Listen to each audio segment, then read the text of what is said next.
Hello and welcome to England's second match of the SheBelieves Cup. Tonight it's Germany in the opposite corner, both teams having had varying starts to their respective campaigns.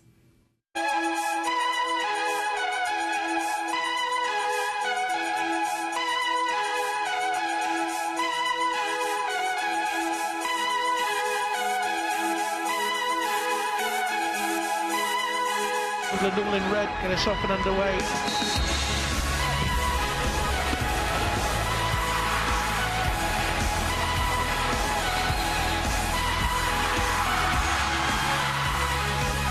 She's a bit of a handball there. England should have had a penalty. Tony Dudden's in here. 2-0 Hope solo. Big chance for England has come and gone.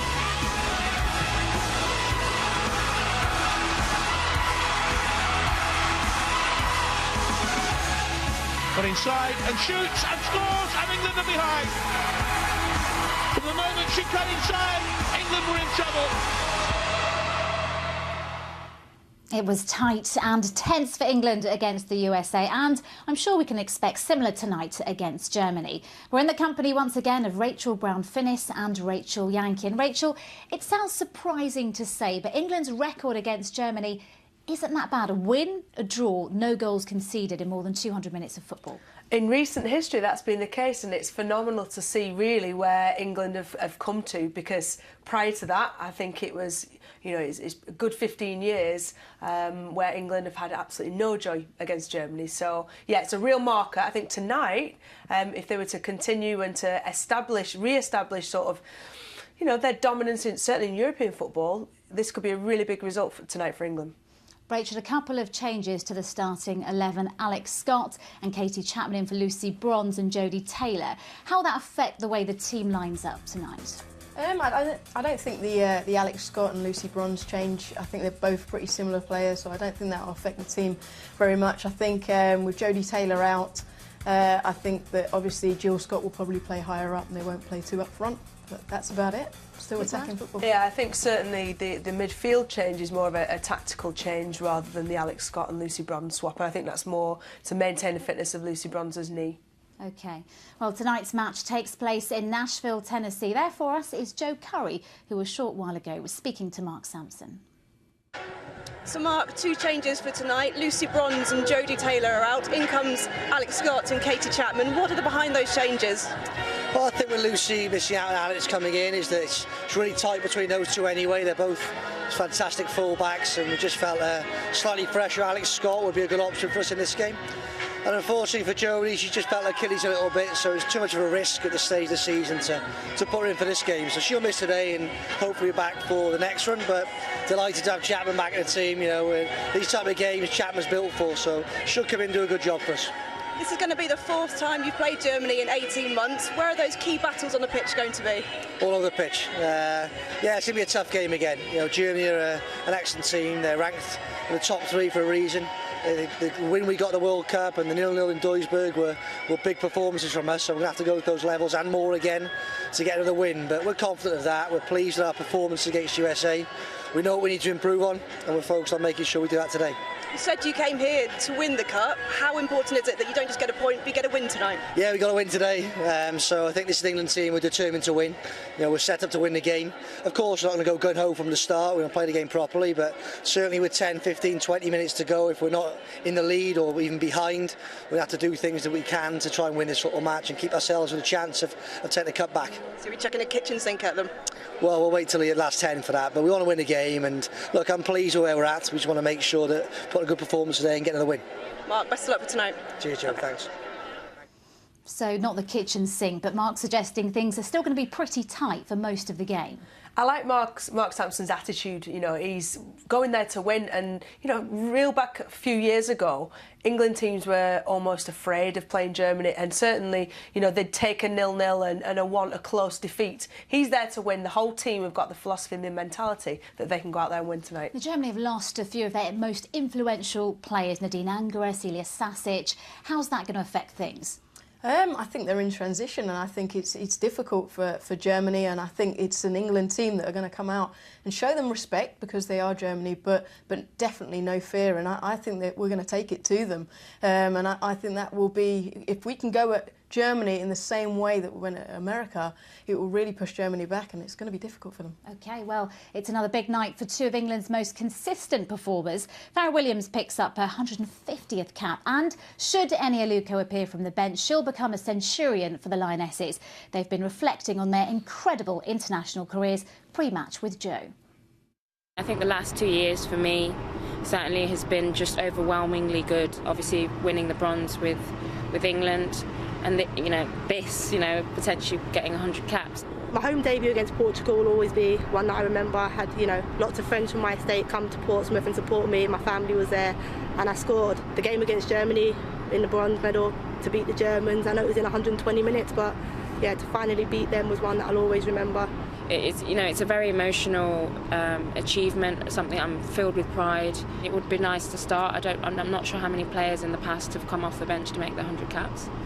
But if it happens to me, it happens to me. And like I said, I think the achievement is what needs to be focused on, as opposed to how it's done. I don't think anybody setting out on their journey in football would ever think they'd achieve, something that for me is going to be, massive and a proud moment if it comes for both me and my family that have supported me throughout my career. All the managers that said I'd never make it, the people who, doubted me. I'm sat here now in front of you, 99 caps. And yet, when I make 100, I'm going to enjoy it and savour that moment. I think it's going to be a proud moment for everybody that supported me. We have nothing to fear now playing Germany. There's no reason to fear them. And I think, if anything, they're probably just as worried about us.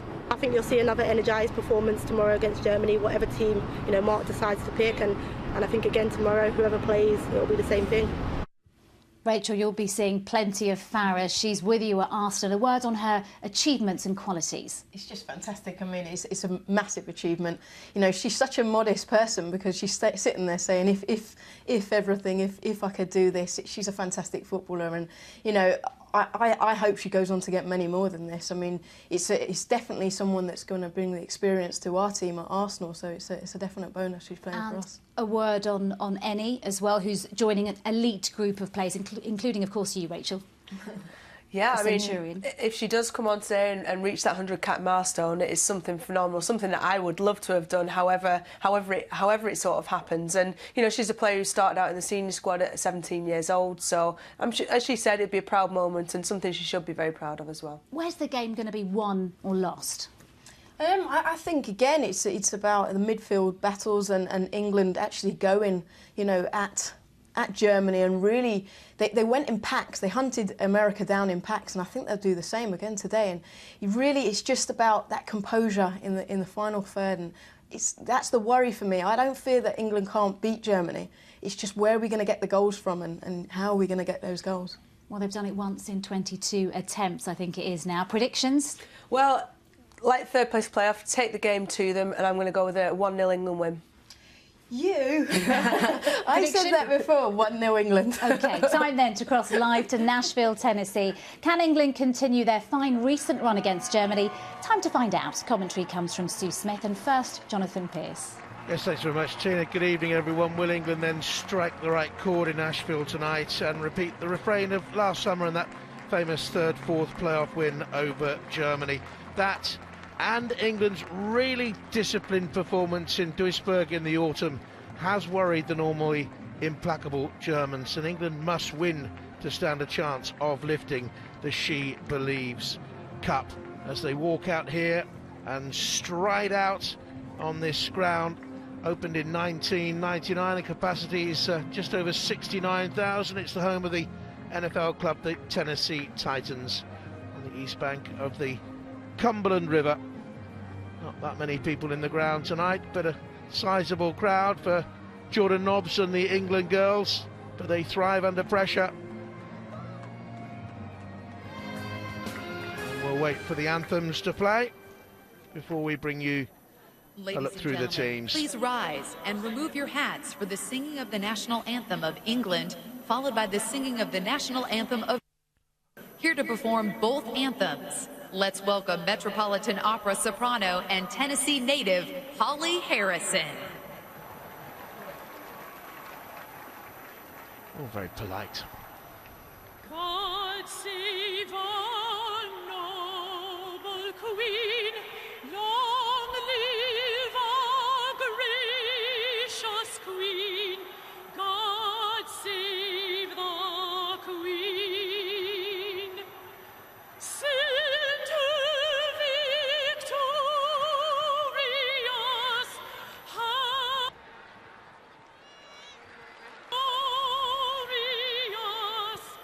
long to reign over us.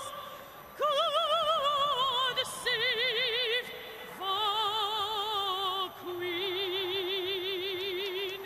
And it's a good job that the England girls did know the words.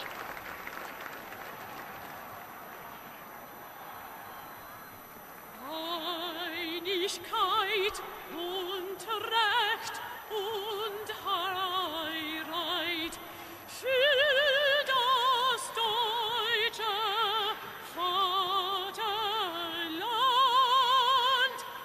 Danach lasst uns alle streben, brüderlich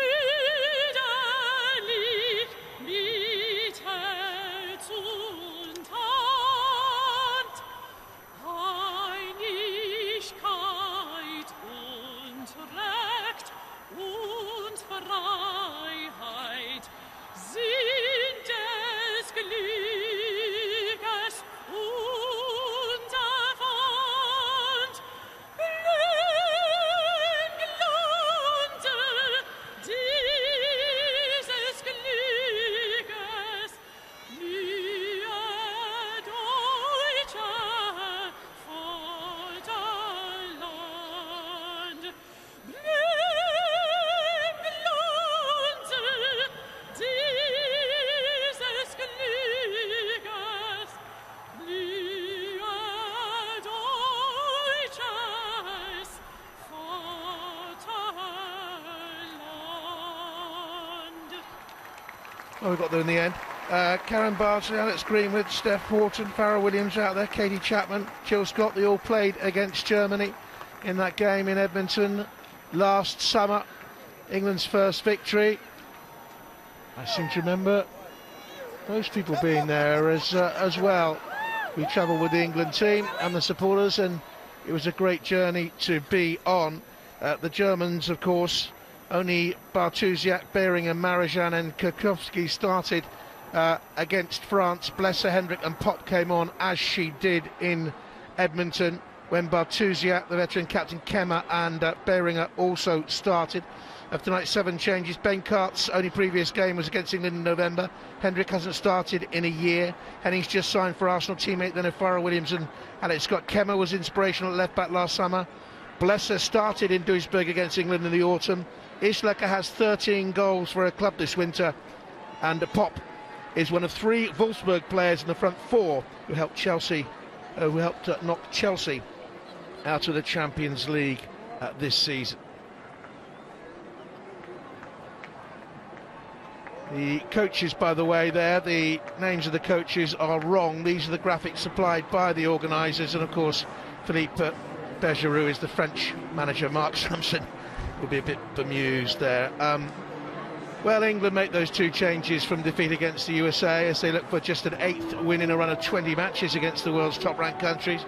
130th cap for Alex Scott, only a 3rd international this season. Lucy Bronze not risked for a 2nd game in 3 days, I guess, at this stage of her pre-season after the injuries in the autumn. Katie Chapman, who hasn't played since the 3rd, 4th playoff, is preferred to Jodie Taylor, who has that slight injury. Jill Scott will be pushed on to support Tony Duggan. You can see her in there. They'll look to hit the 5'11" Manchester City player with diagonals, though, as they did in Duisburg in November. Farrah Williams, the first English player ever to reach 150 internationals. Nice touch by Rio Ferdinand tonight. He's tweeted his goodwill messages to her with the hashtag jealous Lionesses. There's the experienced Behringer but they've made a lot of changes and they've taken out a lot of experienced players, Sue. They really have, but I think that's the strength in depth that Germany have, because they take out a lot of players, but then they also bring in some experienced players who I think Germany will be so disappointed probably with their World Cup performance that, for me, they underperformed. They finished 4th, and I think they'll definitely be out for revenge after that 3rd, 4th playoff game. What do you make of the formation with Jill Scott playing in a 5 in midfield? There she goes, though, straight away as England get us off and underway, all in white, kicking from left to right, very much up there as the main front runner at the opening exchanges. Do you think she'll stay there, or do you think she'll drop a little bit deeper? I think when they're defending, I think she'll drop deep, and I think there'll be a 4-5-1. I think when they go forward, I think she's going to try and support Toni Duggan at every opportunity. And like you said, they can hit long diagonal balls to her. She'll win near enough everything in the air, and Toni Duggan just needs to feed off that, which I think she will. They're used to playing with each other at Manchester City, so they've got that understanding. Well, a little bit later on, you'll see the highlights of the USA-French game. I won't give you the scoreline, but it's suffice to say England need to win this if they are to stand a chance of winning the competition. A competition conceived and developed by the US players themselves, part of their She Believes movement to inspire young girls and inspire them to achievement.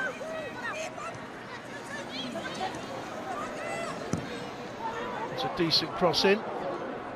Their main front runner is Alex Pott, but Isabel Kaczowski will get in from the left-hand side. She's trying to cover back there. Marozsan holding deep along with Melanie Behringer. There's the captain, Saskia Bartusiak. She missed the draw in Germany in November. She was having an operation to remove a cyst. She's a Frankfurt-based player. Through to the quarterfinals of the Champions League again. Frankfurt now play Rosengard.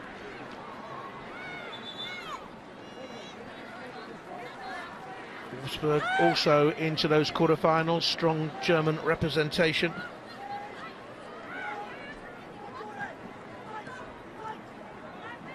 Kaczowski. Here's Pop. I don't think they'll want her to drop in that deep. Now Katrin Hendrick.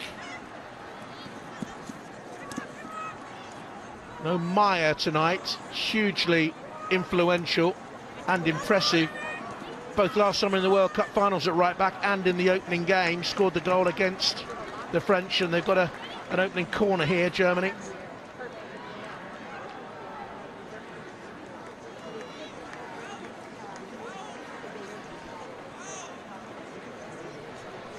Karen Bardsley on her toes.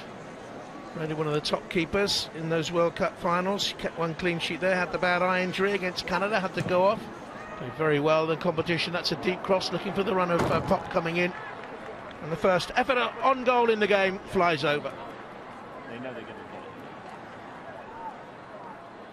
it. There's Sandra Pop of Wolfsburg. She's a zookeeper, and she missed the England game in the fall because she was taking an exam that day. By Steph Houghton, the England captain, a 68th international for her country today. Alex Scott will take the throw, the Arsenal player. 5 league championships she's won with them. And a break back here, and the shot over from Alex Greenwood, who was arriving. Alex Greenwood had more time than what she thought there, because as the ball broke to her, she probably could have took a touch, kept the ball down. You can see she's disappointed with herself.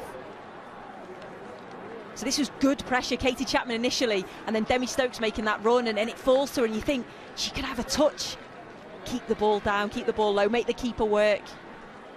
There's a chance for England.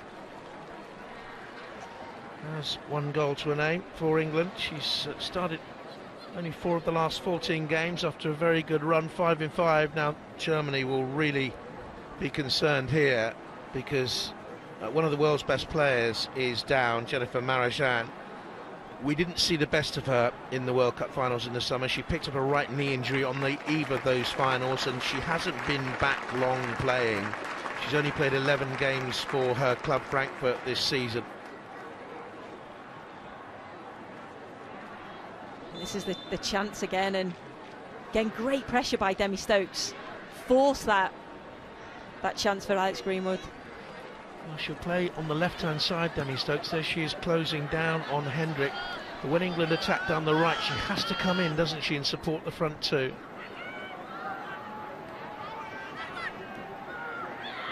Katie Chapman, as fiercely competitive as she has always been.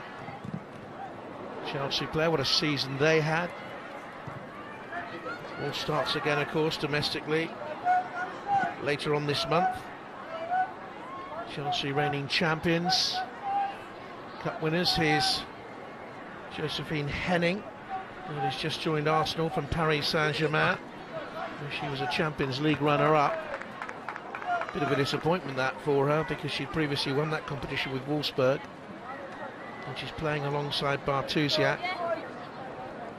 Henning came on against France in that opener. She replaced Annika Krahn, who's looked a little bit creaky in recent months.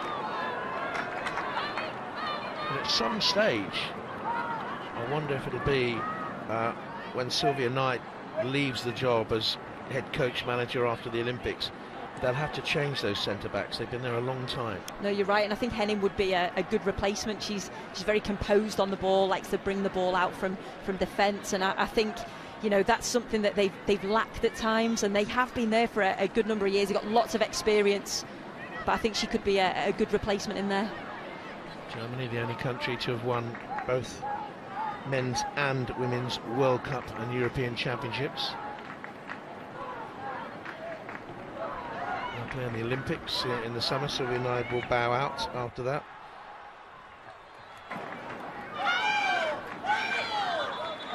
It's an England throw, I think, although Isabel Kaczowski was appealing for it, another one of the Wolfsburg players.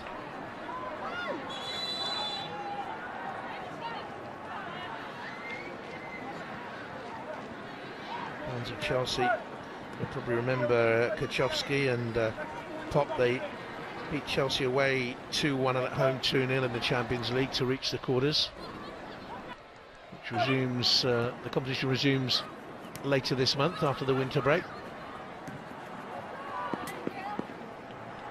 Cleared away by Henning.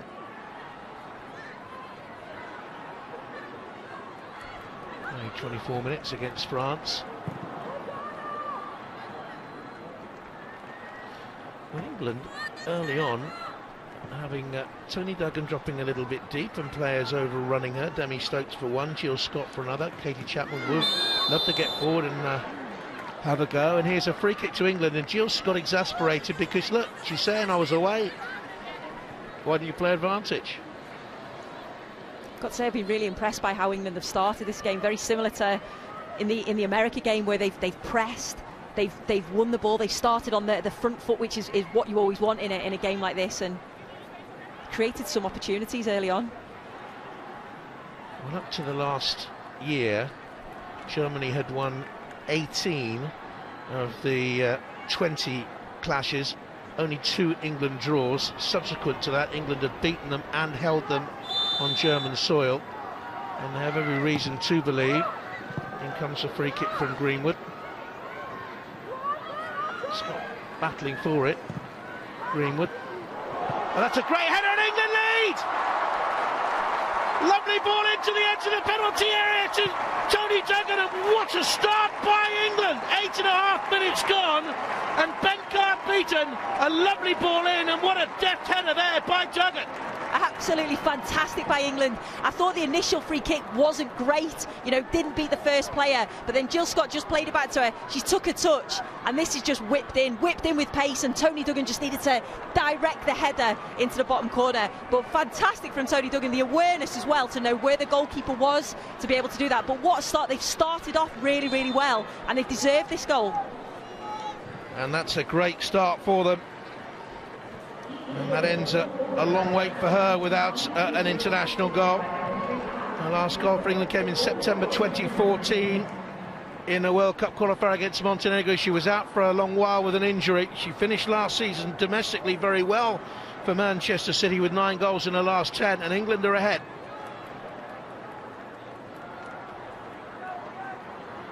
Beringer.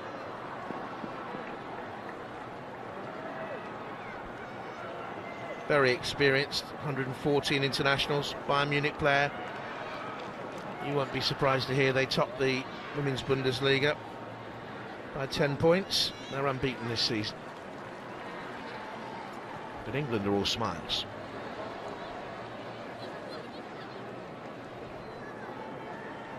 And they've won 8 of their last 12 games. And they've conceded just 1 in their last 4. And that is the first goal Germany have conceded in 560 minutes of football. And the other thing about this England start, Sue, is they're not afraid to put the foot in. No, and again, that's something that's needed against Germany, because they're renowned for being very physical, very strong. So you have to match that, and that's what they've done.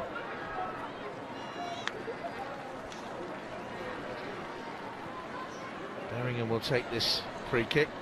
Scored in the World Cup finals against Ivory Coast. She can deliver a good ball into the penalty area. 3 white shirts in there, and in the end it was scrambled away by Jill Scott.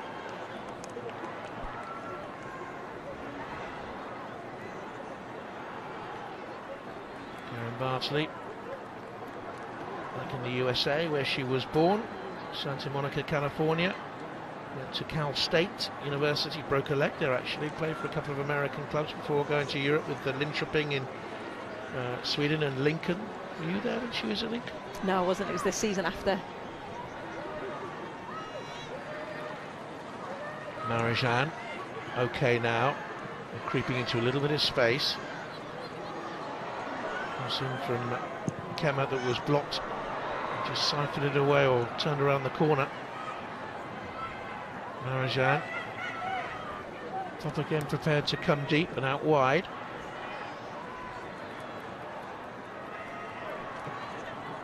Bartusiak. Hendrick. And in Belgium actually, Hendrick, but capped now 8 times for Germany before tonight. That's Mandy Islacker. Her dad was a player at Bochum. Injury ended his career at 19. Her granddad played as well.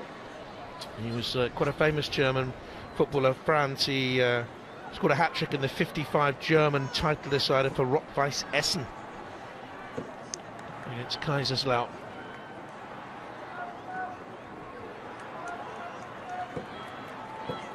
Jill Scott, detailed to watch. Marijan, who's floated away from her. That's a worry. Hendrick. England lead. Duggan headed goal. Beauty it was as well. Always been a good player, Katie Chapman. What is she now, 33, but no signs of slowing up. She had a couple of spells away from international football, didn't she? Yeah, she did. Now she's back in there, and these are the type of games that you want Katie Chapman in.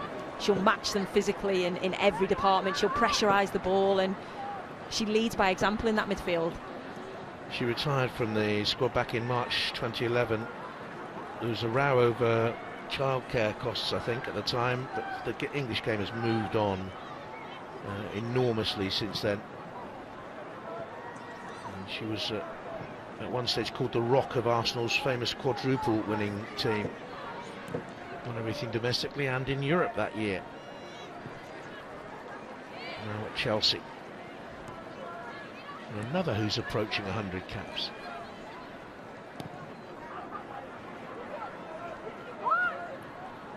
There's Bartusiak. Made a debut back in 2007 against Holland. Won the World Cup later on that year.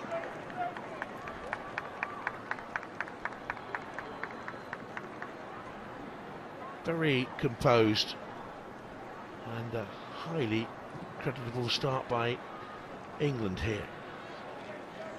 Jenny Flaherty, Chelsea, in towards Demi Stokes. Played football in America for a while at the University of South Florida. Played for Vancouver Whitecaps. Here's Greenwood. He loves to come forward with the ball. Jill Scott popped it away and out of play. Very popular character. In 120 minutes of the game against Germany in Edmonton.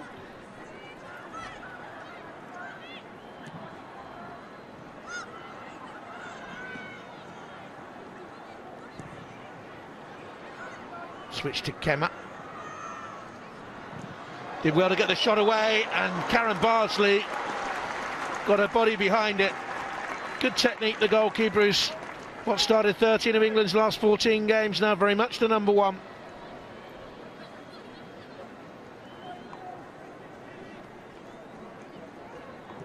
Flatty, only a 5th international for her. Former head girl, I'm told, of a school in South London. Beringer. And Kemmer looking there for Kaczowski. I didn't think she was all that in their opening game against France, but back in Germany they were purring about her display. This is a good run by Anna Blesser on the other flank, and a decent crossing as well, and Alex Scott used all her experience of 130 internationals to tuck that away. That was a good run there though by the Wolfsburg player. She just showed how dangerous she can be. She's got that pace, and she's prepared to take players on. It's just this is the diagonal ball. This is the shot. It was a bit of a deflection as well, so Karen Bardsley did well. And it's stuck. There's Blesser, under 19 World Cup winner and a 19 European winner. She was overlooked for last summer's tournament. Just came into the reckoning a little bit late. It's a decent cross into the penalty area. Chapman got her head to it. She's very important in that role. It might have been Duggan actually. There's Katie Chapman coming to close now. Beringer with the cross. Demi Stokes just prodded it away. Blesser. Here's Hendrick. Interesting, they've played their first choice right back, Meyer, in the first game, but not their first choice left back, and they've swapped that tonight. Yeah, they're definitely rotating players and using this as a tournament to do that and to test different players out in different games. I suppose it's nice to have that luxury. If we go back over a whole World Cup cycle, since World Cup 2011, they've played 56 games and won 42. They've lost just 6 in that time, and England are beating them. Ranked second in the world.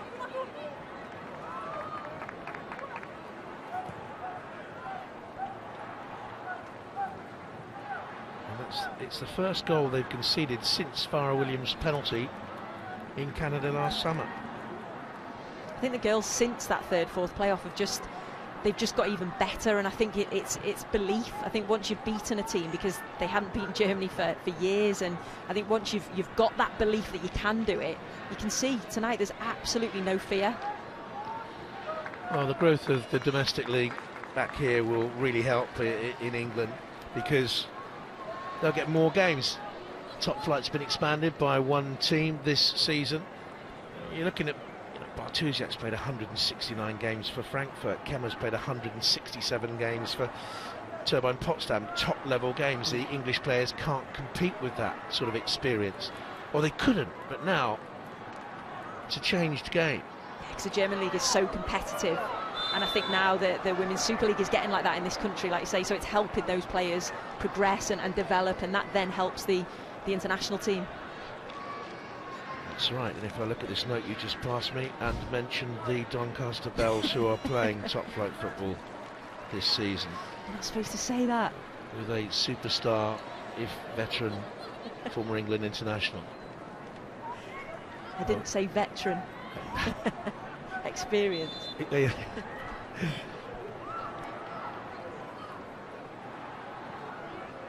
it'll be Kemmer turning with Jill Scott into Beringer. He's always been that sort of a player, gets it and gives it, but If she can get within range of the England goal, England could have a problem. Henning. She'll bring to Arsenal huge experience. At club level, this is a good run by Islaka. Pacey. Poor ball though at the end of it. And a scuffed clearance away by Farrah Williams on her 150th international. I think Katie Chapman showed all her experience there. Alex Greenwood came out and she was caught a little bit out of position, but Katie Chapman just filled in that left-back position. Demi Stokes, who played in 12 of the England 15 pre-World Cup games, was then dropped. Has been an ever-present this season. She played pre-World Cup on the left-hand side of the defence left-back. This season it's left midfield, where she played a lot of her club football. Rebecca Cart hadn't touched the ball before she was picking it out of the back of the net.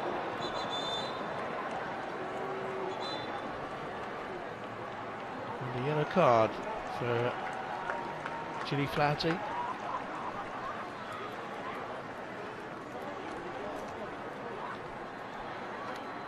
can see Pop is going deeper and deeper to try and get on the ball a little bit. I think they probably said to Gilly Flaherty, if she goes in there, go, and we'll cover round.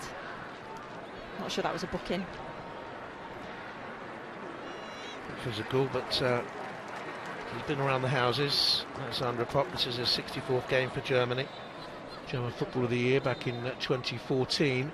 But they love to have a player up high. Celia Sasic is now retired after 111 internationals, third highest German score of all time, badly missed.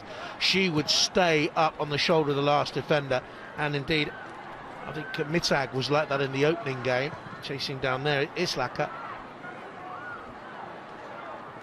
I think Sylvia Knight will want Pop to play higher, by Horton, the England captain.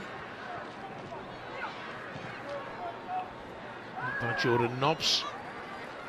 There's ever a bundle of energy in the England midfield, the Arsenal player, who seems to have been around forever and a day and is only, what, 23, Jordan? I think she's only just 23, turned 23 around about Christmas time. Dab is a player. Keith, Middlesbrough and Halifax and Hartlepool. The 450 games. I think he coached her when she was a young schoolgirl initially. Penny. Good work by Greenwood. Here's Pop. Can get it out wide now. Too much pace on the ball to Blesser.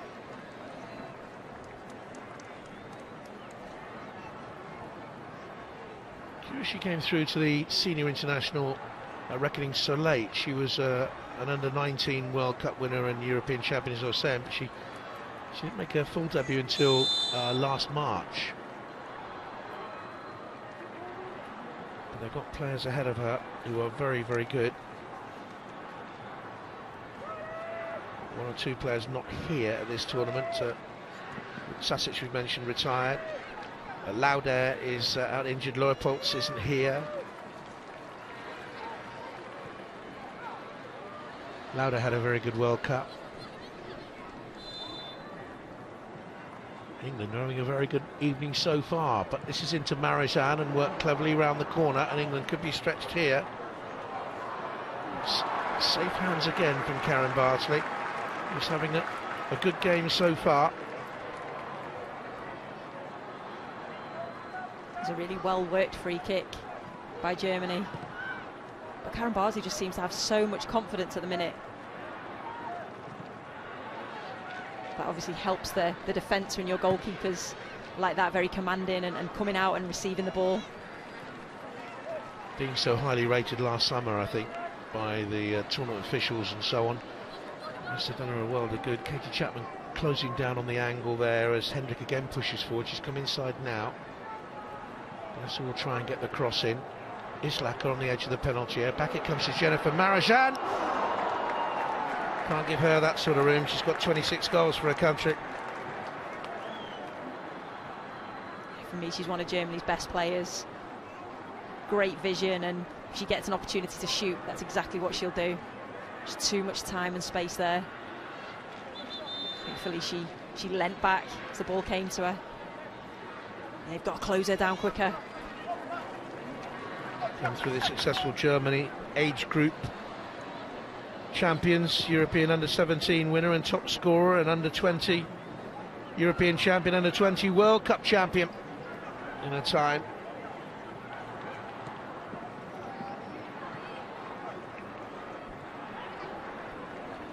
I think had she been fully fit in the summer, they might have gone further than they did.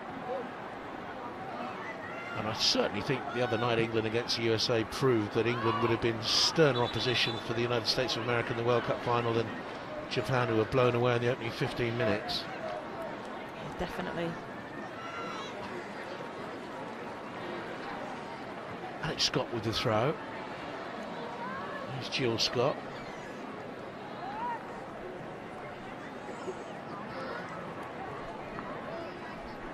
Farah Williams anticipated that a 150th international for her country would be on the right side of midfield. She's waiting there for her new teammate perhaps to throw back to her. And it comes though to Demi Stokes.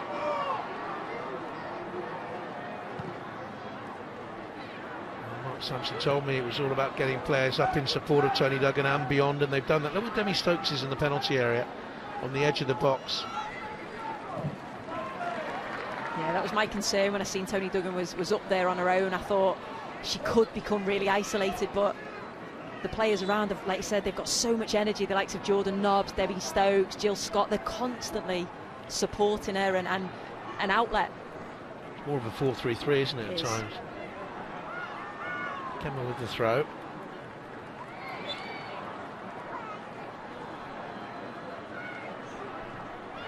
Top dropping deep again and getting a whack for her troubles. Been a good goal scorer for Wolfsburg. Approaching 100 games for the club, over 50 goals, 55. Out by Flaherty. That's a foul to England.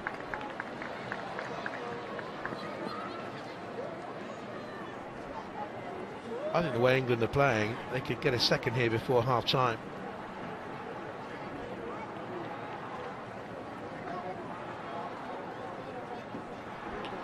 Been a big England player over 5 major tournaments now, Jill Scott.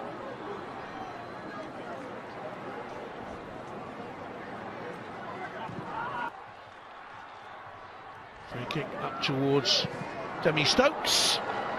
Got underneath it. Again, good support in and around Jill Scott though, knowing that she's going to win the ball in the air. Just a bit more quality when the ball drops down to her. Rebenka, part of the German squad last summer and in the Euros, didn't make an appearance though. Was had to wait until last November. The Freiburg goalkeeper. A decent season domestically. They're into the German Cup semi-final against Wolfsburg. Chapman to Greenwood. Around the corner, well played.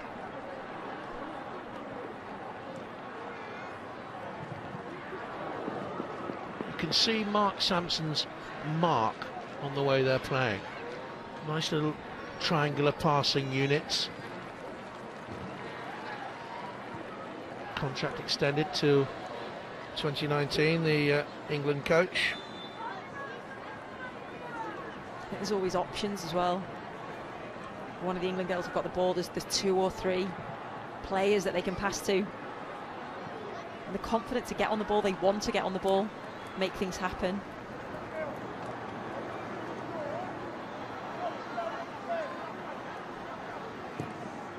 Horton into Williams. This is dangerous. Marizan still with it, went to ground, and the referee does what here? Gives a free kick to England, I think, because Islaga ran into Alex Greenwood, or has given nothing and just said play on. She wanted a penalty.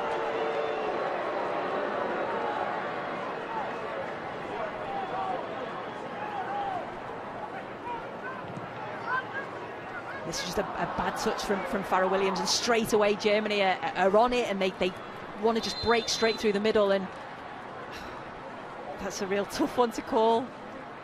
I don't think it was a penalty. I think she run into Alex Greenwood. She stood her ground well. I think she got a body in position to block the run and just kept her own running line. So we're going no penalty. No penalty. Half an hour played.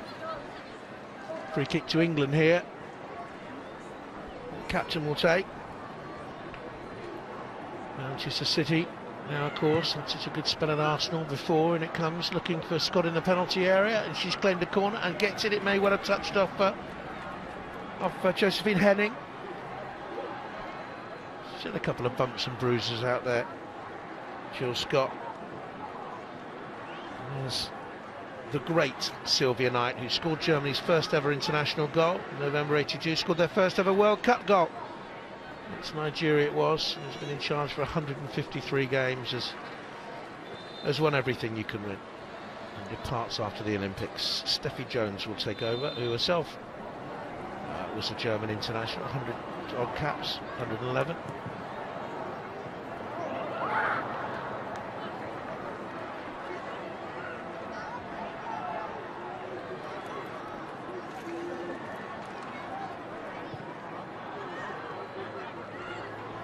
This is a decent run. Gachowski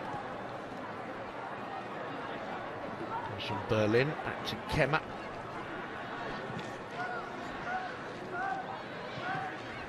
Kemmer's actually played a couple of games this season. She played against England on the left-hand side of midfield. She's played a couple of other games in an attacking midfield, sort of a number 10 role.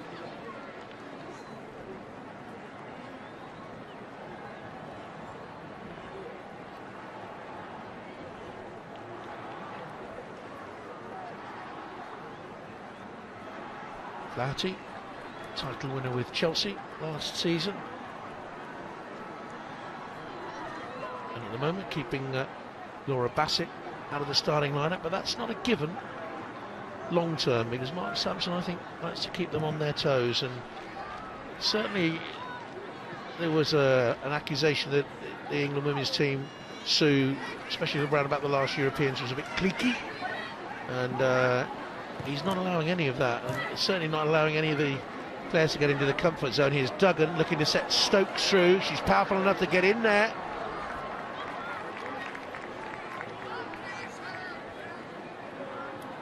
Tuziak looked to clear up the line and did so to Kachowski. Farrell Williams was there, and Demi Stokes, who seems to be everywhere at the moment. Good pressure by England. Is that a fair point I raised there about Mark and the way he keeps the team on their toes? Yeah, I think that's what he's trying to do, and I think Gilly Flaherty had a fantastic season for her club last year, and that's all credit to her playing well, and he's picked her, and she's got herself a starting position and managed to keep that. But the competition for places there. There's also Casey Stoney. You know, you've got 3 quality centre-halves. This is Alex Scott going to burrow away into the penalty area. She used to play further up the pitch, Alex Scott, as a wide player.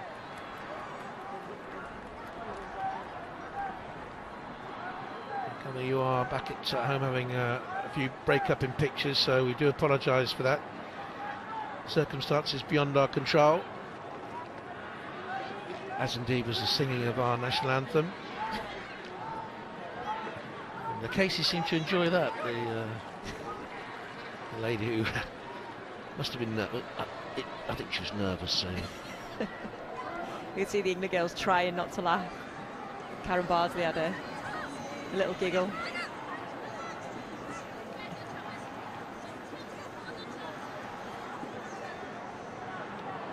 Not too sure if we're allowed to make comments about the singing of our national anthem. Probably end up in the tower. You said it, I didn't.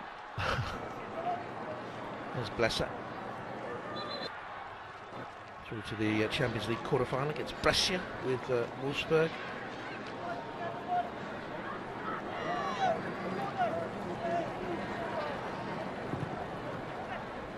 A good first half for England. Goalkeeper's been in top form when she's needed to be. Centre-backs look strong. Central midfield area, Nobbs and Chapman winning a lot in there. Alex Scott getting forward down the right-hand side. Alex Greenwood getting forward down the left. Emmy Stokes is playing very well. Scott and Duggan causing one or two problems. There's Jill Scott in the air.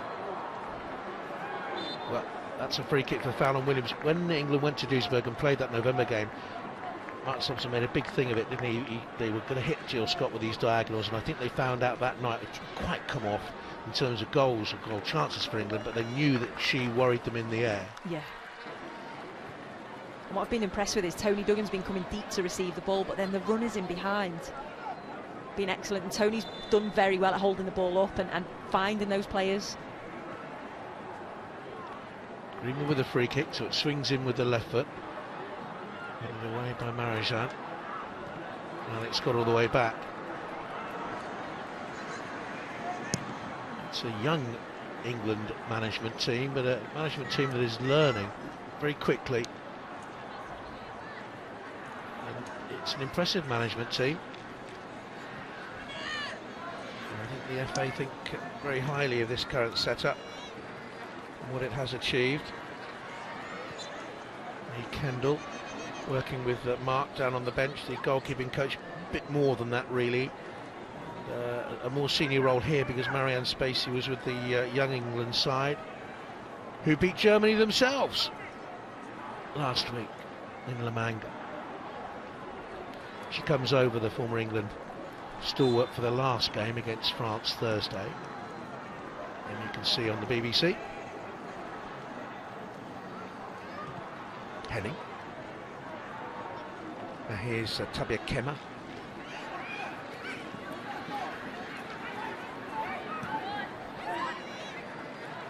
No change whatsoever there out of Chapman.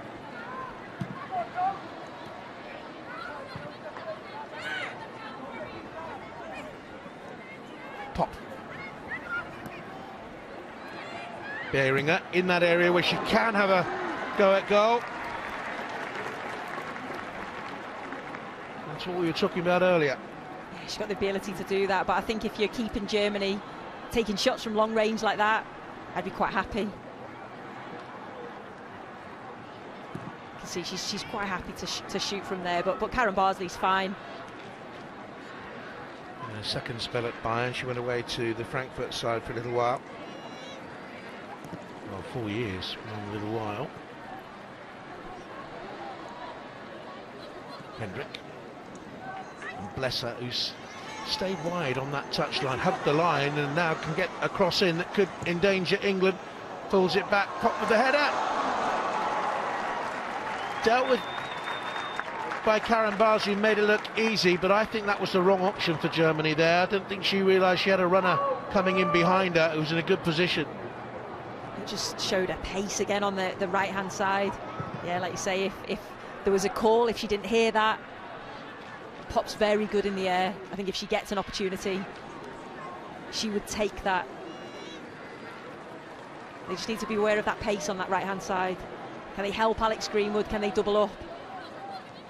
She's one of the tallest out there, Alexandra Pop. She's 5'9".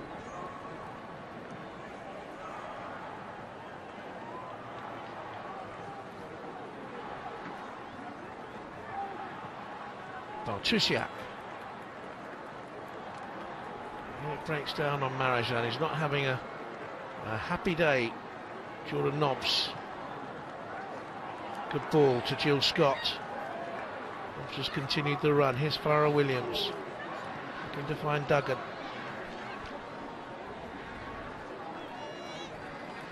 Tony Duggan's goal separates the sides after 8 minutes. Lovely header from the edge of the penalty area. Sat on the bench in Edmonton last summer. Pleasant old area to the city, not a big old area to the city there, but a pleasant area. In the winter it gets down to about -30 apparently. Blocked by Stokes. And off she goes. Kemmer. In towards Pop. He's not holding it up very well. Chapman.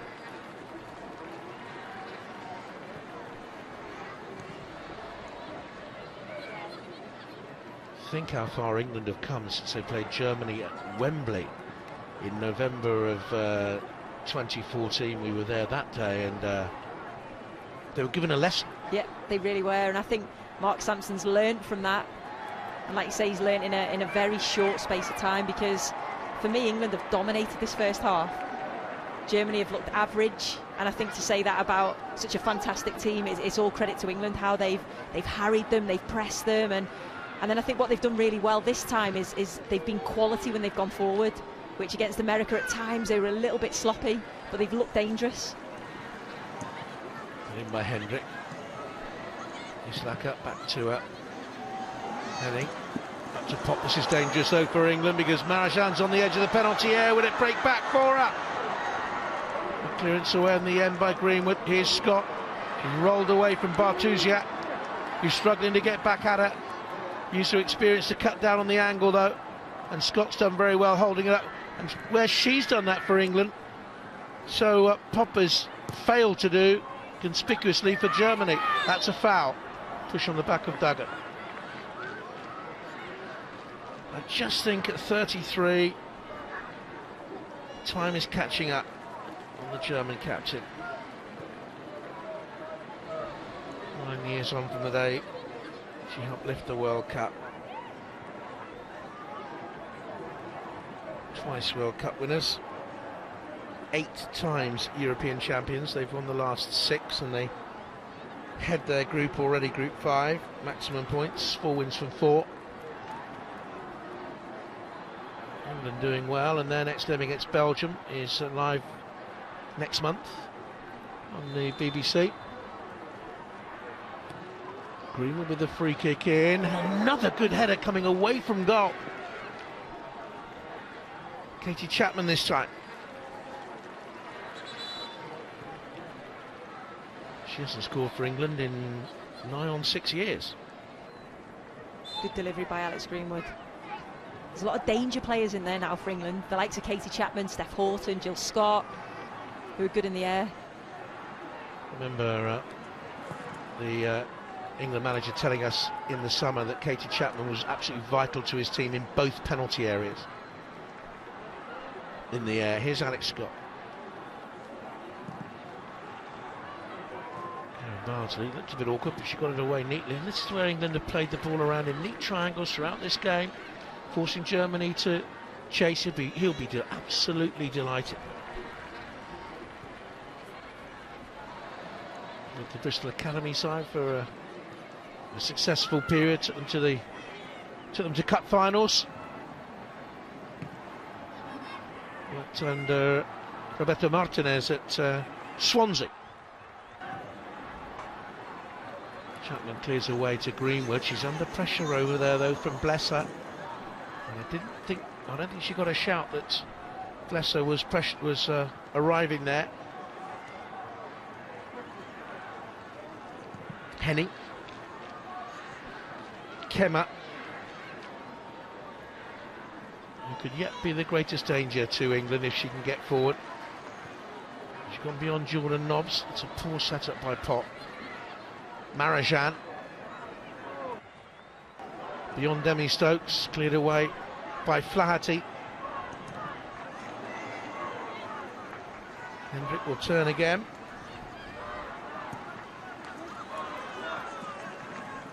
Marajan gets the cross in. Bardsley rather palmed at it. Chance here for Germany and lifted over. Kachowski, but it was a brilliant intervention that deflected it up and over. Steph Houghton threw herself in for her country's cause there. That's what you want from your captain, isn't it? Absolutely, like you say, threw everything to try and block that. Karen Bardsley actually did well to just claw it out of the air, and Steph Houghton just didn't care what was happening. She just wanted to try and block the ball. Crucial for England, they go in at half-time in front. And that's easy for the goalkeeper, unopposed. That's where Sasic would have been to challenge her. And they're bound to miss the legendary striker, as they are bound to miss their goalkeeper Angra, who was around, oh, goodness me, ever since you were a lass. That's a long time. That's when the players used to wear long shirts and long shorts. So that was just you. And you can actually, you should put that up again on Facebook, the picture of you in that England shirt. That's one of the most funny things I've ever seen in my life. Shouldn't show you these things, should I? Did you really play an international in that? Yeah, we used to play in the men's kit, so it was always a little bit big for small people like me. But now it's obviously the ladies' fit and it's more fitted. And well, that was a sort of triple XL men's replica kit you were playing in. I can't believe we're talking about fashion again. No.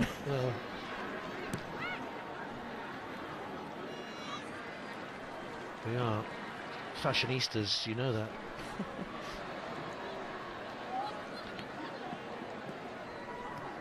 Heading.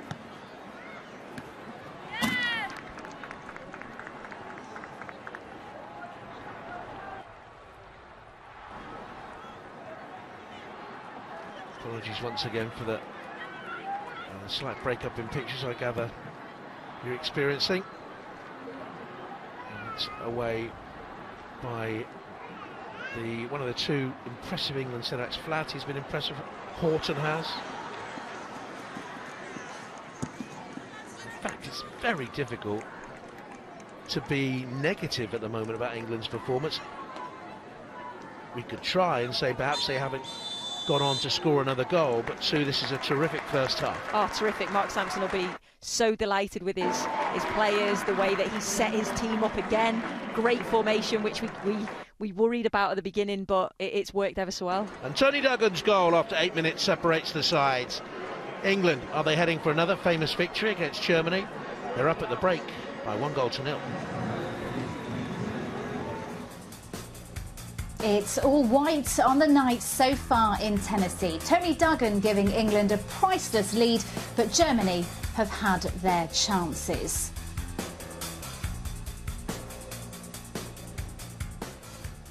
So a solid start from England in the first half. Your overall thoughts on England's performance? I think it's been brilliant. The tactics right from the very, very start were pressing, high line. The front players have been harassing the back players of Germany. The midfield of England have been doing exactly the same, working in 2s and 3s. All over the pitch, they've been pressing everywhere and really taking the game to Germany. So it's been fantastic so far. I think the players look comfortable in this game. They want to get forward. I think Jill Scott's been outstanding. She's kept the ball, she's composed on the ball, and they want to attack, and they've got the goal that they need. So it's the same kind of tactics again we're seeing from Mark? Well, it makes sense. It's what worked against Germany in the third when England won the bronze medal. So why not play to England's strengths, which, of course, they're good at consolidating and being good in defence, but taking the game is the right tactic. OK, so half-time, England 1, Germany 0. We're taking a brief pause here on the red button, but we'll be back shortly, or you can join us over on BBC One. Either way, see you shortly.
Hello and welcome to those joining us on BBC One for live coverage of England v Germany. It's been an eventful first half. Here's the best of the action with commentary from Sue Smith and Jonathan Pearce.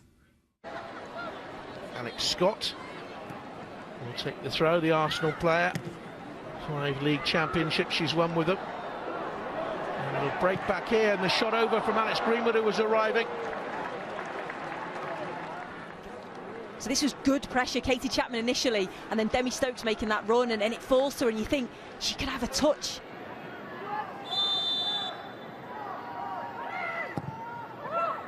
In comes a free kick from Greenwood. Scott battling for it. Greenwood. And that's a great header, and England lead! Lovely ball into the edge of the penalty area to Tony Duggan, and what a start by England! 8.5 minutes gone, and Ben Carr beaten. A lovely ball in, and what a deft header there by Duggan. I thought the initial free kick wasn't great, you know, didn't beat the first player, but then Jill Scott just played it back to her. She took a touch, and this is just whipped in with pace, and Tony Duggan just needed to direct the header into the bottom corner. Switch to Kemmer. Did well to get the shot away, and Karen Bardsley got her body behind it. Good technique, the goalkeeper, who's what started 13 of England's last 14 games, now very much the number one. And again,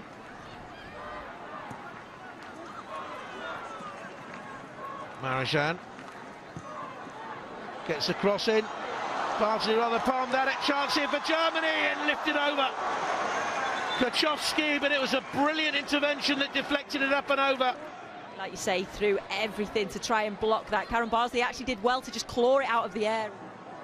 Rachel Brown-Finnis and Rachel Yankee join us in the studio. England showing no fear against Germany. No, exactly the tactic that they needed to come out with. Pressing all around the pitch from the front to the back. That's exactly what England need to do, and they've done it fantastically in the first half. And Germany conceding so early on. That's not what we expect from Germany, is it? Well, that's not what Germany don't expect, but, you know, with England's tactics of what they've actually been doing, what they're about, then, you know, there's no reason why England can't score, because they've been forcing errors from the Germans. Jill Scott does very, very well there to lay the ball back, and it's a great crossing from Alex Greenwood, and just, you know, the pace of the ball is just helped on by Tony Duggan, who puts it really, you know, right into the bottom corner of the Germans, and I think catches them on the back foot. Germany haven't looked at their very, very sharpest, but taking nothing away from Tony Duggan there.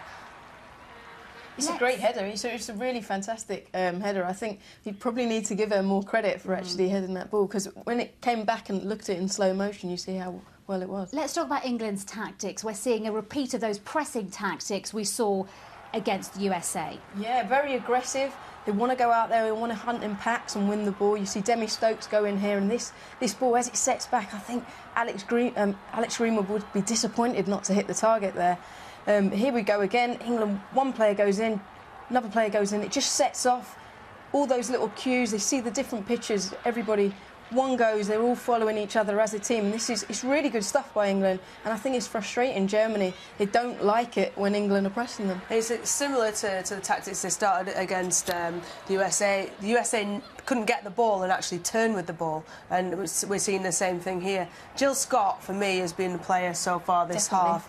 Has been absolutely outstanding. Not only setting the tone with pressing all around the pitch, when she's had the ball, she's held the ball up extremely well, allowing other players to move off the ball and to play them in. She's just gaining yardage up at the top end of the pitch, but also putting tackles in all around the pitch. She's got endless, boundless energy, and really kind of, there couldn't be a better example on the pitch for England. Germany did have their chances as well. We can't take away from that. The likes of Pop and Marajan.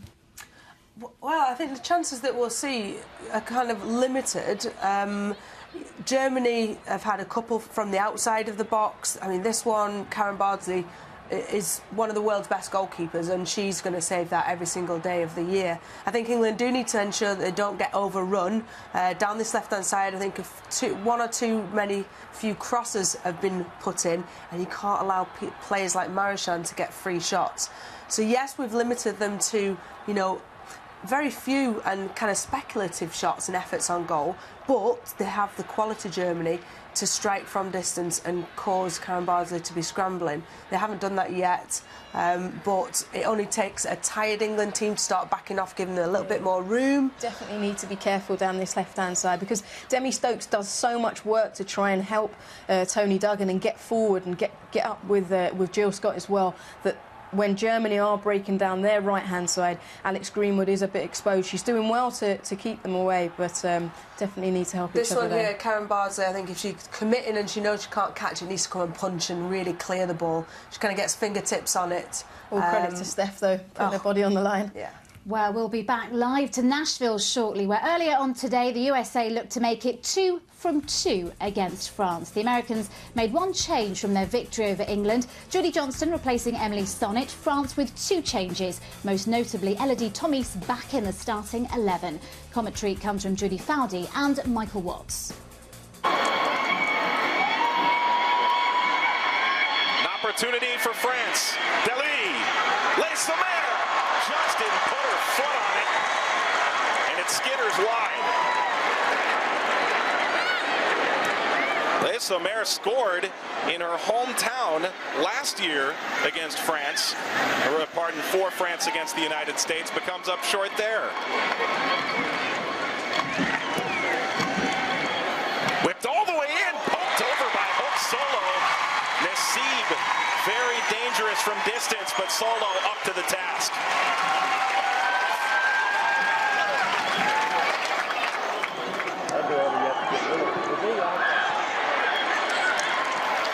Rui was nearly able to put that towards net. Whipped in again. Kick towards the goal off the post. Still loose in front. Solo, what a save. Lacimero puts it over. Total chaos, but Hope Solo again.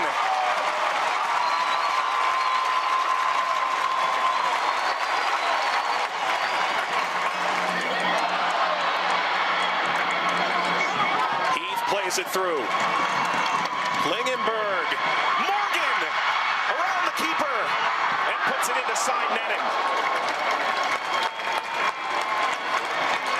Klingenberg allowed to get forward in this one, and what a great ball this is to Alex Morgan with just a little bit too heavy a touch. Majri off the crossbar and out of harm's way. I cannot remember the last time I saw Hope Solo this busy in the first 30 minutes of a match. Majri with another good look.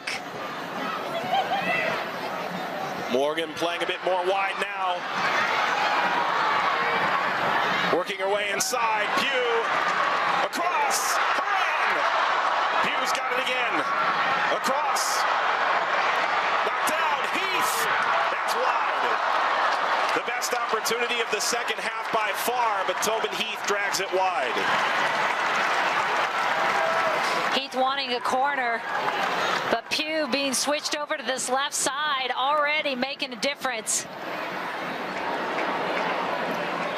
Falls to Pugh. Pugh plays it through. Shot, goal! Alex Morgan, in stoppage time, puts the USA ahead. Given the change of momentum in this second half, that's a deserved one for the United States. Sloppy by France, Pugh picks it up, and Pugh with a nice ball in. Morgan gonna take it to her favorite left side. And Alex Morgan, finally healthy, puts the U.S. ahead. France, last gasp.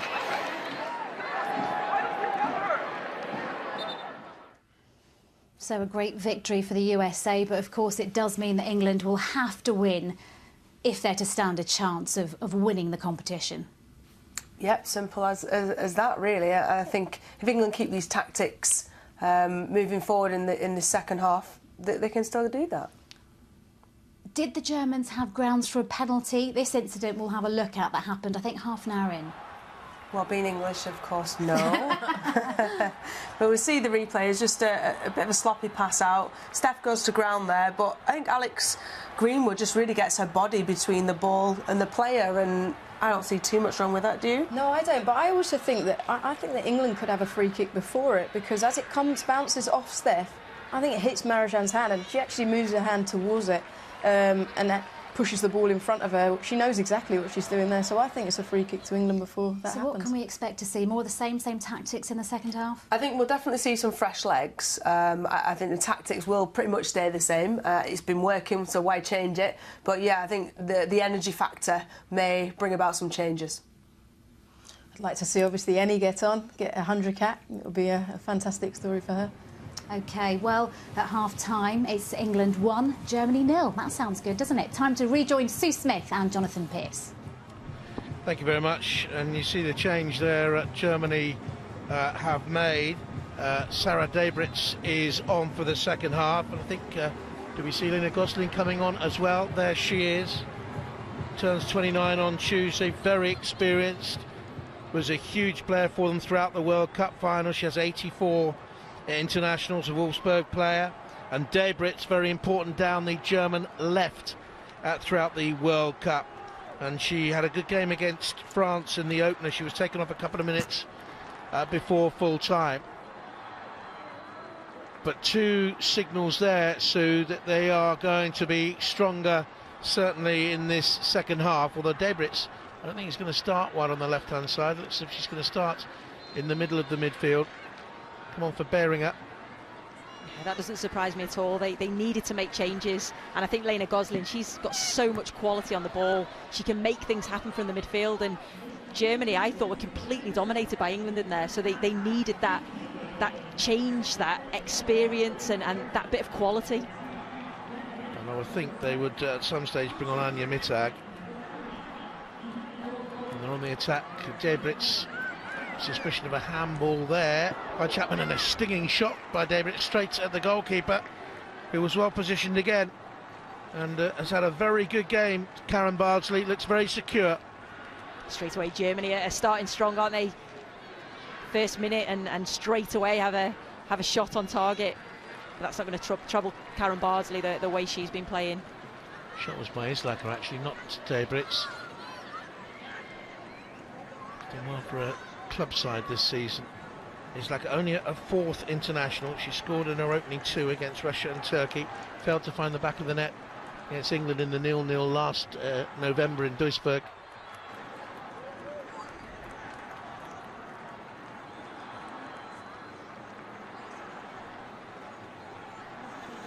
Competition between the sides ranked first, second, third and fifth in the world.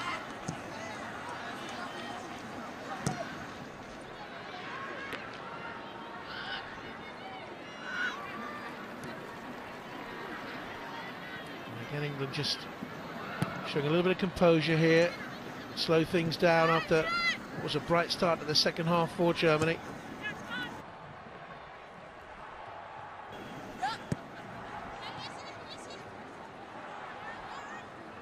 Debritz moves the ball quickly. She has pace, the Bayern Munich player.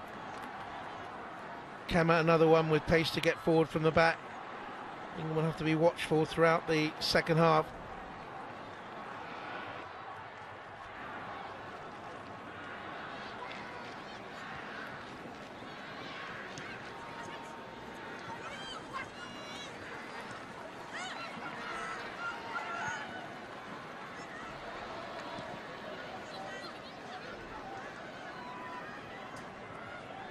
Two German players who've gone off, by the way, Beringer, as we said, and Jennifer Marajan.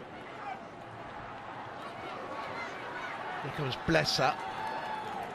Islaka's in the middle, checks back well. Tried to find Debritz. Jordan Nobbs was very well positioned. And the out ball is Jill Scott nearly every time. Duggan is ahead of her.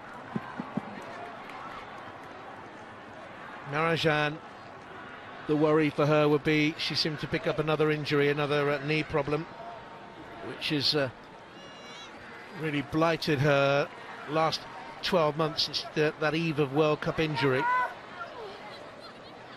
But England will be pleased to see the back of her. Yeah, definitely. She picked up a knock early on in the first half, and she has struggled with injury, and she was just getting back to form as well. So that's a real disappointment for Germany. Good for England because she's such a quality player and can make things happen. Lena Gosling, who's come on for her. Double winner with Wolfsburg a couple of times. European champion with them a couple of times. That's a very good player. And can score. Got a couple this season against Hungary, as they top their European Championship qualifying group for the Euros next year. It takes place in Holland. England's next game, Belgium, April the 7th, and they go away to Bosnia and Herzegovina and play at home to Serbia on June the 3rd.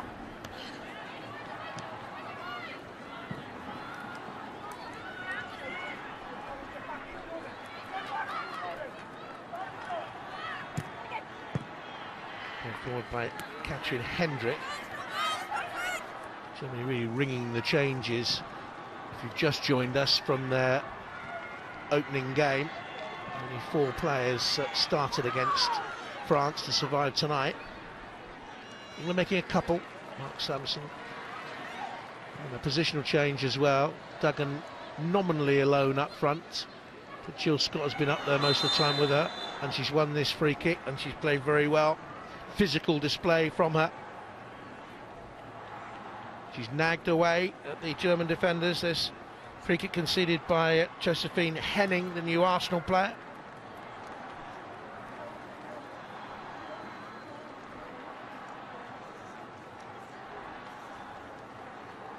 They will do battle again.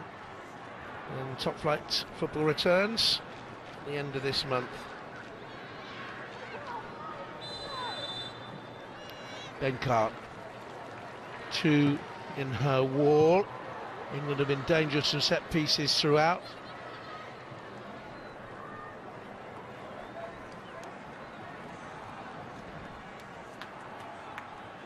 Five minutes into the second half. Pattern of the game is very much as it was in the first, and I firmly believe England's passing has been far superior to Germany's. It really has, and I don't think we say that very often. Germany are normally very precise with their passing, and just then when there was an opportunity to break it at pace, which is what Germany are renowned for, they didn't do it. They just passed the ball out of play. But that's got to be credit to England, the way that they've set up and the way that they've pressed the ball and harried Germany and stopped them playing. And I'm conscious again, as I watched the other night in the England opener against the USA, we haven't mentioned in terms of her possession on the ball, Jordan Nobbs a great deal, but the work she's done in midfield, in closing, tackling in pairs, England.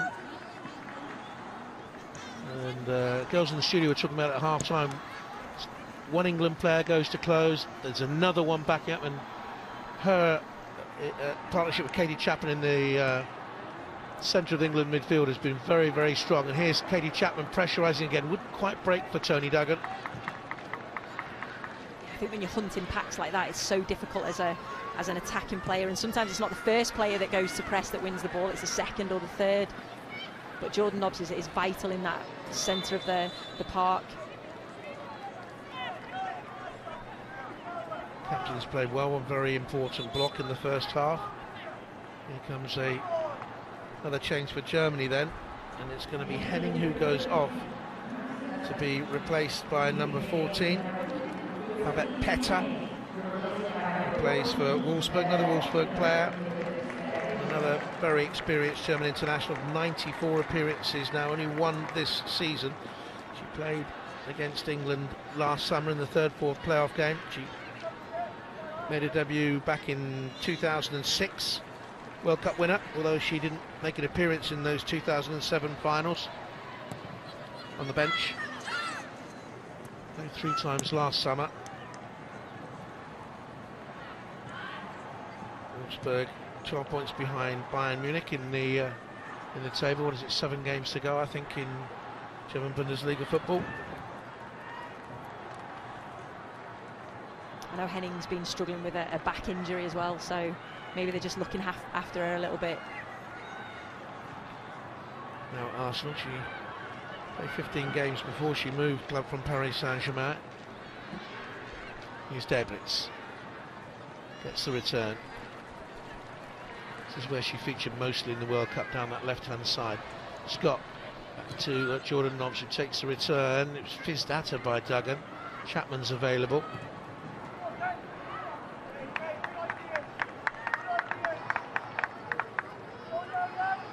I think that's Mark Sampson shouting good ideas, good ideas. Very vocal as a coach.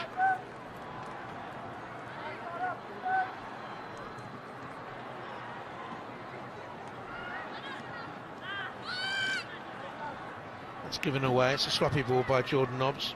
Very approachable, the England coach, and the players as well. As we said last summer many times, Sue, it's not as pressurised as the England's men's situation or Premier League men's game, but in a way it's a throwback to the old days. I remember staying in the England team hotel, Bobby Robson's team hotel, in 1990. 6 of us were allowed to stay in that hotel, and it's a really refreshing throwback to that time, that you can get so close to the management and the players and talk to them. And here come England now. Demi Stokes, it's cleared away now by Germany. Up towards Pop, who's there. She is the equivalent of Jill Scott. She's their outball, and she's 20 yards inside her own half. And that's all credit to England for forcing her back. And another strong challenge in there by Alex Greenwood. Yeah, she's getting frustrated, Pop, so she's getting deeper and deeper to try and get on the ball, which that's what England will want. You don't want her playing on the back shoulder.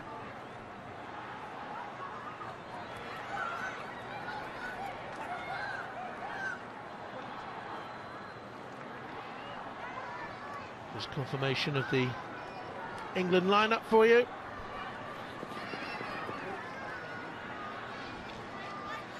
As you see in that lineup, there's a close-up of Nana Gosling,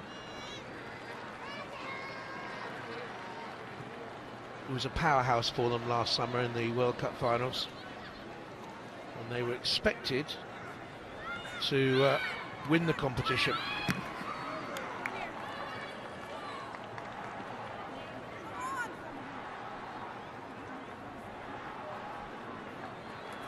Getting stronger as the tournament went on. They beat France on penalties. It was the USA who stopped them in the semi-final in Montreal, and of course they were the superpower in the end. It's going to be a goal kick, and England have got a problem here.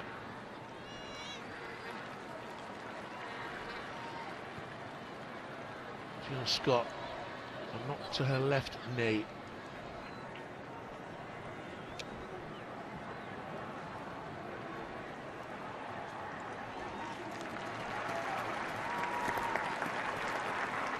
Just turned 29, the Manchester City player. In 3 World Cup finals now. Scored in the 2007 and 2011 versions. England thought that was out of play. It was kept in by Hendrick. Ricochet through here then to Islaka. Safety first.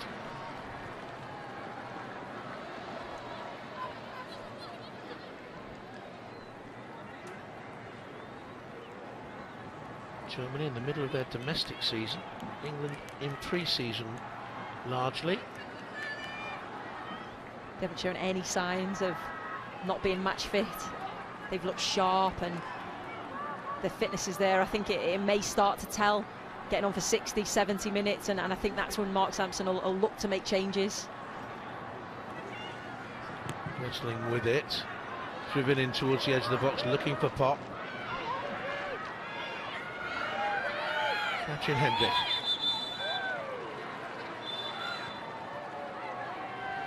And the referee stopping it because Tony Duggan was down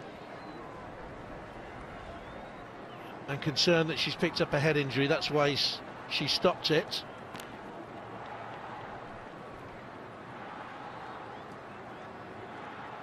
It's to a hip.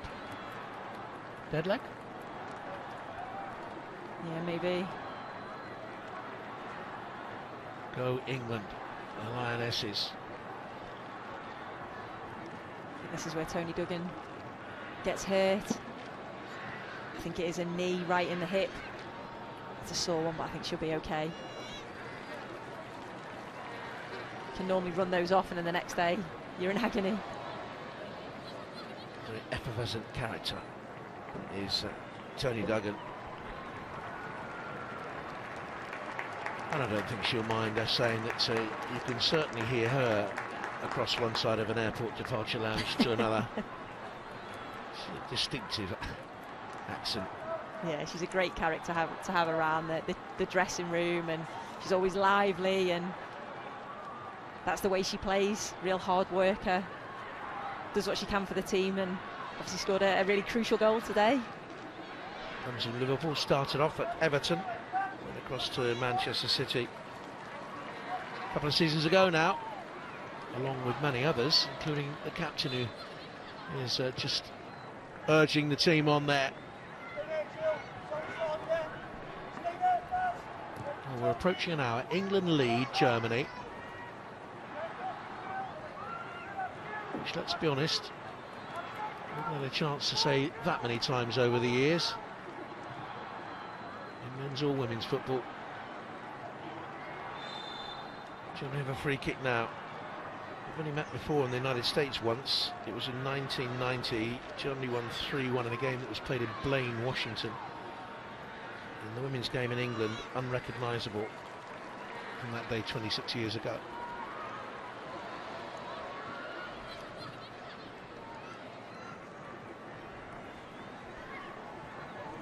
Babette Petter, Hendrick back in the side after a year out. And has to readjust to Petter.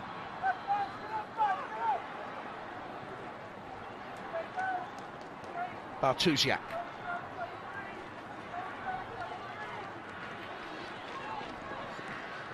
There's no rhythm about the German game.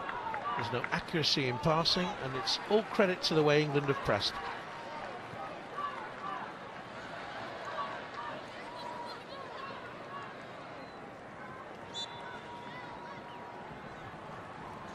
The 23rd game between the two countries. England the 1 win last summer, 3 draws, 18 defeats.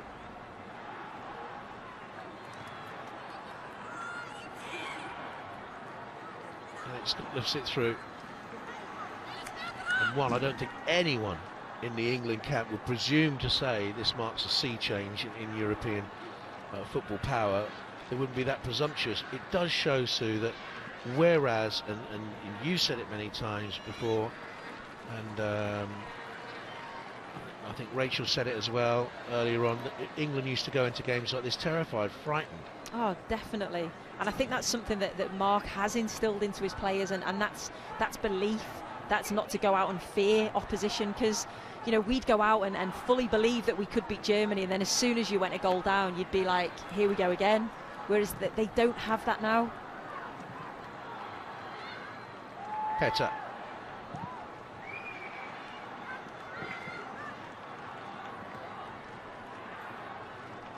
Hendrick. Put forward there by Gersling. The free kick goes against Chapman. With a challenge on Debritz.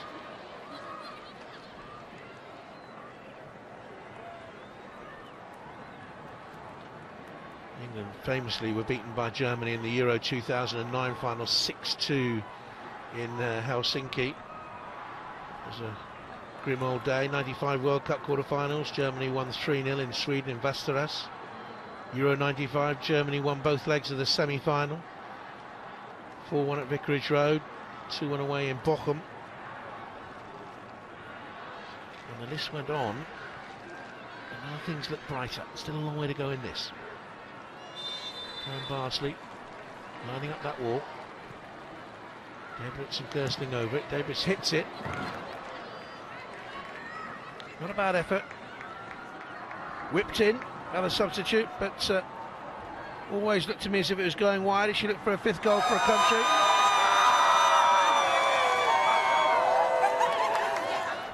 And he jumped a mile there. That was came from left field.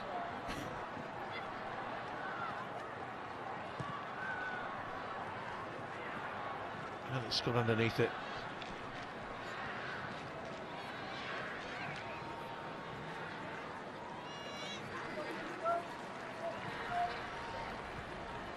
Walton went to ground with Islaka. Karen Barnsley had to dig that away, and England just got themselves in a bit of a pickle there.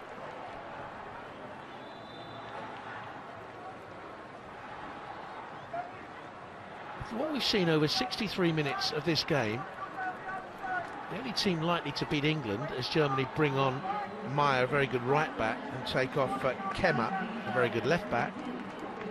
The only team capable of beating England tonight are England. They make a mistake. You're right, and at the minute they're very disciplined, they're organised, when they keep the ball and they pass and move, they look very good going forward. But like you say, it's just a mistake, and Germany will pounce on that. They're a top-class team. They haven't shown it as of yet, but give them one opportunity and they'll be clinical. So they brought on Meyer, who got the goal against France in their opening game, one of 3 goals she scored this season. And she can really get forward with pace and aggression and purpose. Away there by Jordan Nobbs. She plays for Bayern Munich, who lead the Bundesliga. She had a very good World Cup, Leonie Meyer.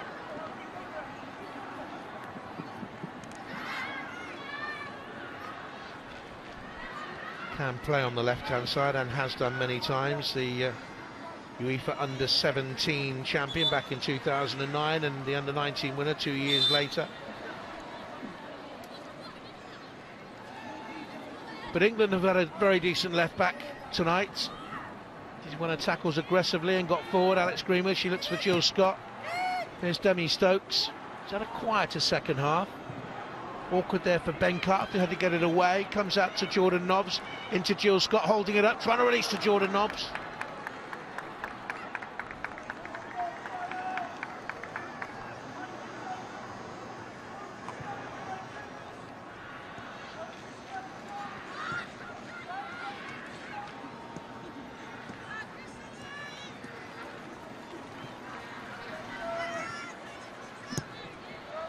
Truziak.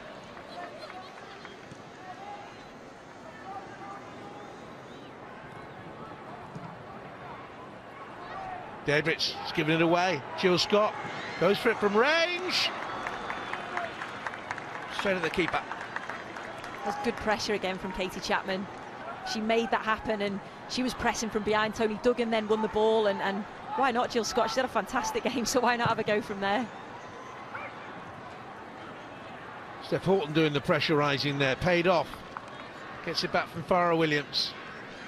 And again, if you've just joined us tonight, milestone game for her. 150 internationals for Farrah Williams. This is the pressure that nearly paid off. That's what England have been doing all night, just pressurising in ones and twos and making Germany make mistakes.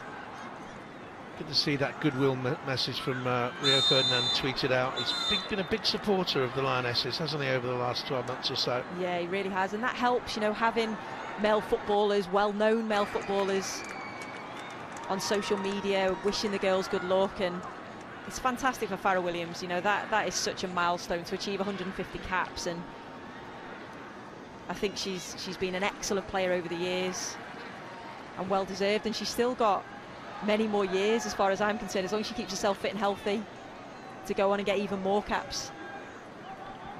That's a yellow for Sarah Debritz. But she has added a bit of bite to the German midfield and a little bit more pace as well.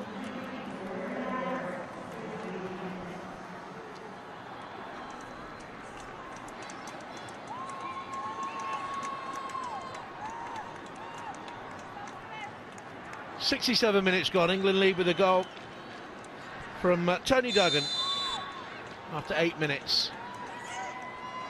Williams making that run. Angle towards the far post. Steph Houghton was up. Score of 8 goals for a country from central defence or from fullback.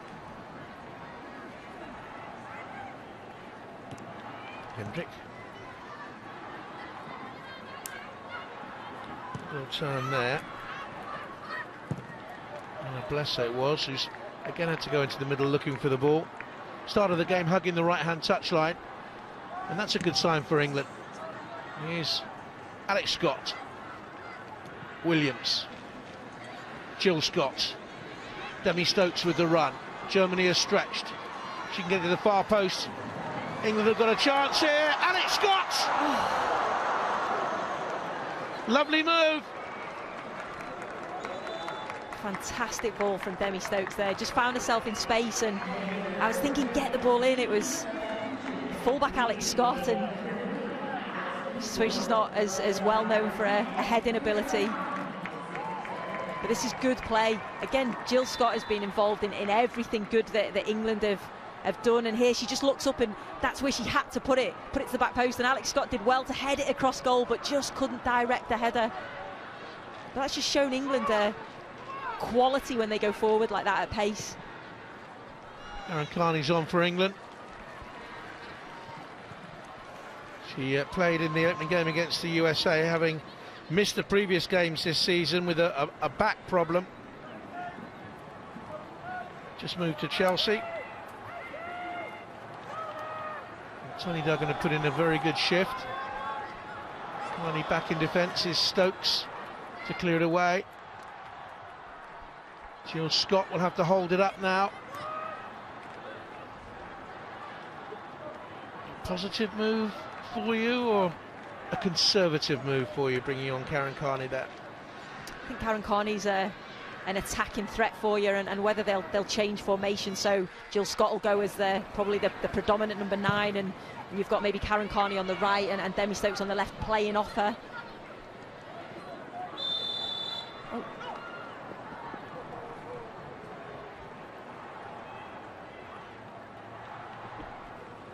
Down on Hendrick.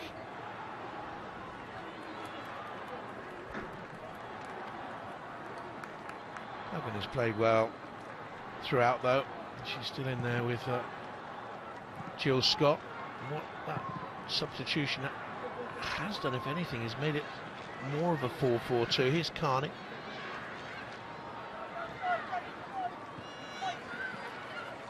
Stokes.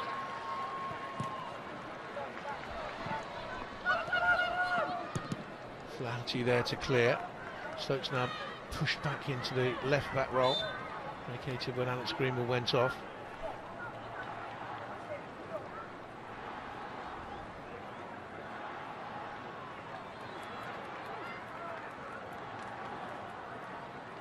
Scott.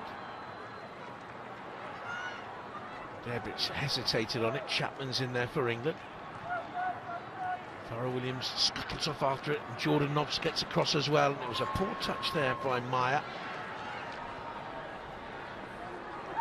And a direct run here by Nobbs, and the referee is going to bring out another yellow card. It's really strong play by Jordan Nobbs though, to get across, cover the ground, take on a really good fullback with confidence and aggression, driving run, and draw the yellow card. Look at this. Yeah, it was definitely a yellow card as well. You don't see many people get by Meyer either.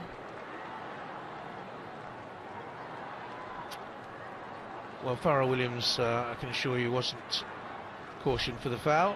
Again, this is a graphic coming up from the United States of America. Then comes the free kick. Hoisted away by Islaka. Doesn't look to me like a natural international class striker, Islaka. She's played in behind pop, but I think they wanted her to make runs beyond it. That just hasn't happened. And again, it's because England have played so well in such a disciplined way. When we saw that game against Germany at Wembley November before last, once they'd gone behind very early on against Germany, they lacked any real belief or discipline. This is a significant step forward again tonight. It's a completely different team, and I think the fact that Mark Sampson spoke about game management and how his team needed to do that, and especially when, like you said, they got beat 3-0 against them at Wembley, and they seem to have learned every single game. And the game management so far, don't want to say it, but has been very good. This is Islaka. Tenacious defending. She's won so many challenges, Jordan Nobbs, today. Really strong performance by her. She just mistimed that one. Look at her frustration.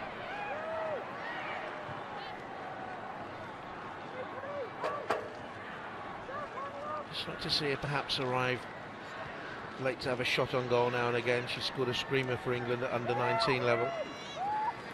And on her debut against Italy, a full debut back in March 2013, I seem to remember. Long range shot that day. Scored a couple for Arsenal as well last season. Well, this is Debritz with a free kick for Germany, 16 minutes to go. Or Gößling it was with a free kick, palmed out and in by Mandy Islaka, and it won't count, I don't think. A let-off for England.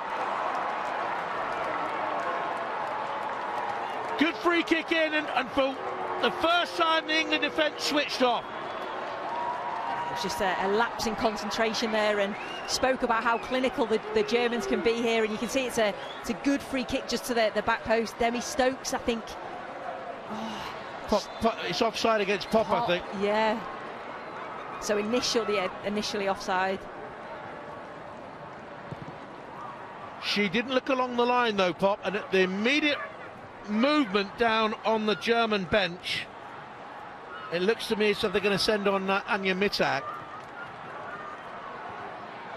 But England, from being in a position of confidence, sound base of the game, now just beginning to wobble a little bit. Next 5 minutes crucial. Debritz, deflected and in! And they do get the equaliser. She's been probably their best player, the half-time substitute. And Karen Bardsley beaten by a big deflection, and Germany are back level. And over the balance of the 75 minutes, that's against the run of play. Yeah, that's such a cruel goal. Obviously, they've shown that they nearly scored early on with the offside, but like you say, the Brits she was just crossing the ball in, and Gilly Flaherty just tried to block that cross and completely deflected it past Karen Bardsley.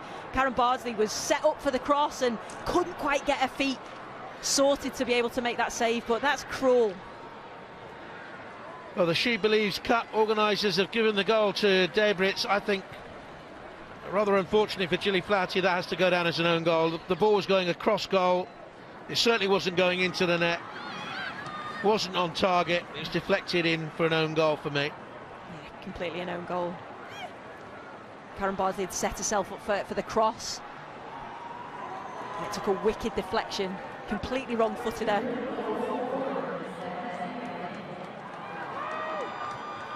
Good header on into the penalty area. And they're out by Bartuzia. Peta.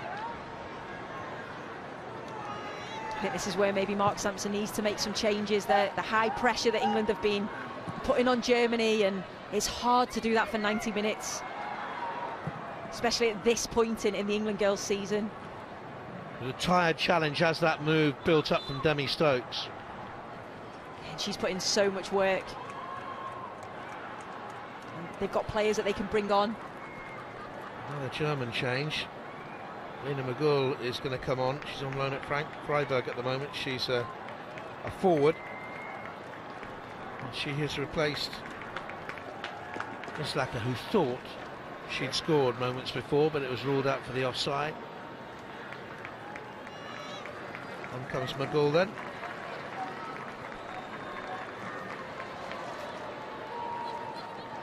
And Mittag has come on, not for Pop, but for Kaczowski.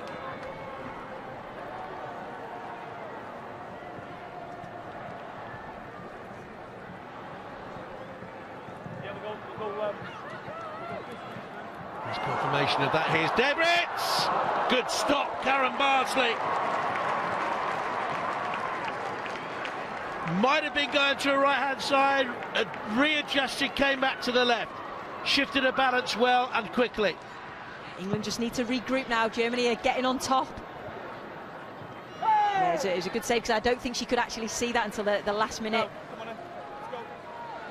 She did well to keep hold, but this is where England need their leaders in there. Steph Houghton, Katie Chapman in the middle, Jill Scott. Get on the ball and keep it. Well, on comes the most experienced of them all. Casey Stoney's going to come on for England. And Gilly Flaherty is going away. They've won in the 2 games. Casey Stoney, MBE, 124 internationals before tonight. A little role against Germany last summer, played 8 minutes, played a couple of games this year. One start against Bosnia. There's Karen Carney with a header on. Spoke of needing leaders on the pitch. There you go. There's one for you, Casey Stoney. Stokes got across. Bless her. Unhappy. She put in a big shift early on in the game on the left-hand side in the supporting forward role. 1-1. 11 minutes to go. If England don't win this game, they cannot win the SheBelieves Cup. Here's Debritz. Back it comes. Pop. Is that a penalty? It is. Farrah Williams, who scored the penalty that gave England the bronze medal against Germany last summer, has conceded one here.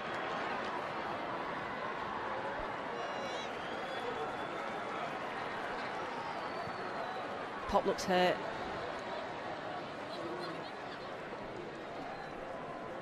Well, it has all gone wrong for England in the last 5 minutes.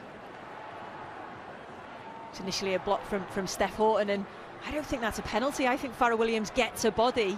She gets to touch the ball, Farrah Williams first, and Pop just kicks Farrah Williams' leg.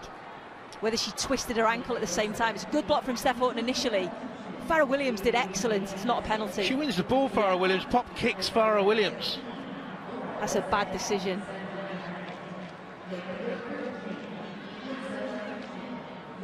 But from the moment Germany got the ball in the back of the net for the goal, ruled offside because Pop was in an offside position when the first cross came in, England have been wobbling. Germany suddenly just smelt blood and went for it, didn't they? They've just upped the gear. And you wonder, is it a little bit of fatigue with the England girls?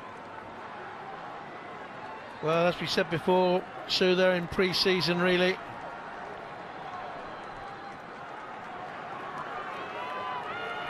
Nine minutes to go. This will be cruel on England. 1-1. Petto with the equaliser from the penalty spot. And Germany take the lead. Good penalty from Petto. Karen Barsley dived the right way, but because it was right in the corner, she didn't have any chance. Cool, calm, used all her experience. When it's in the corner like that, goalkeepers have no chance.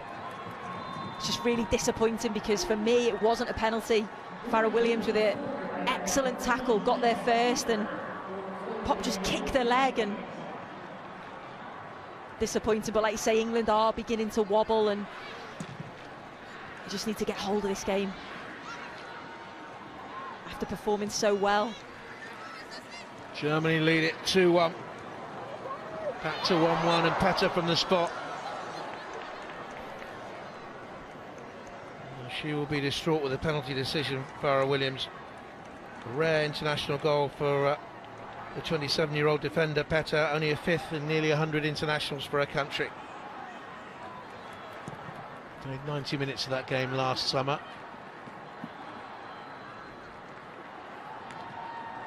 Williams quickly closed by Meyer. They've made a number of substitutions to freshen things up. Have England made enough?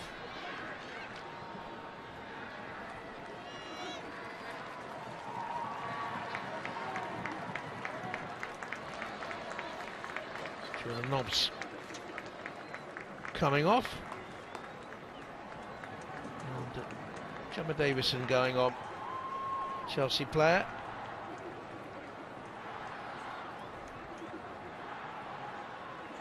more attacking player.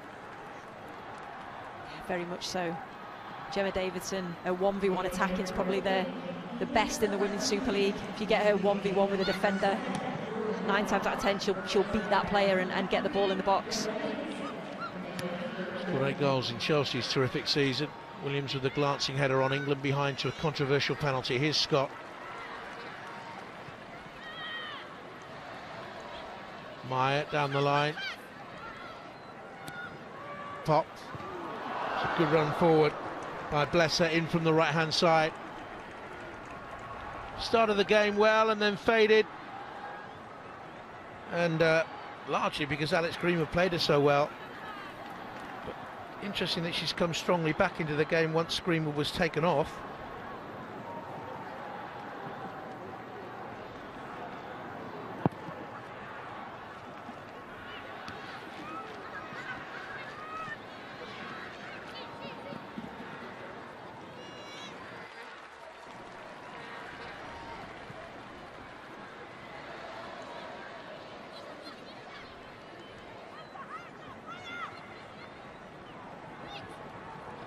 Davison down the line, wanted it. Stabbed away by Gersling. More balance about the German midfield in the second half. Gersling sits, Debritz makes the runs forward from central midfield. There she is with the black swish. Here's Jill Scott. Barra Williams.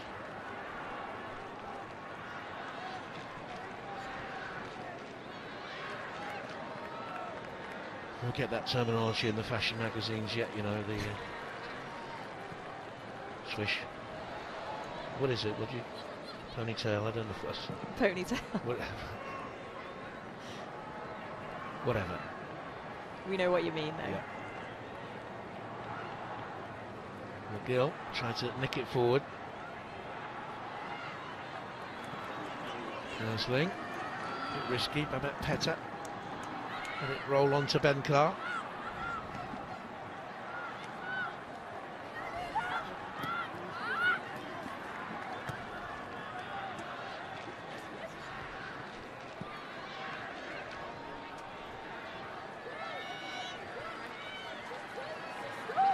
Sasic would normally have taken the penalties had she been on. Petterman has taken her in the past. Marajan. And them around. That's why Petter was sent forward. Took it well, but it was a harsh decision on England. Can they get back into it here? Scott looking forward. Looking forward for Fran Kirby, who's come on for England.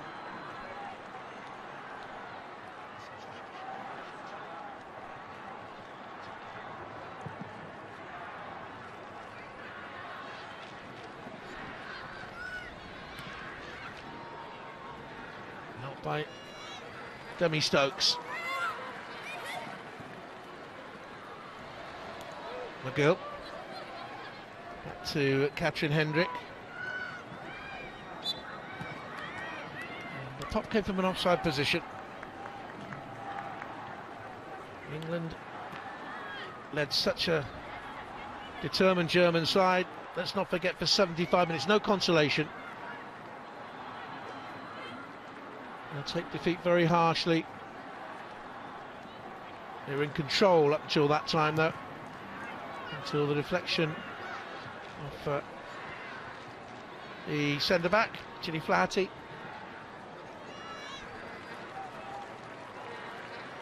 Kirby has come on for Duggan.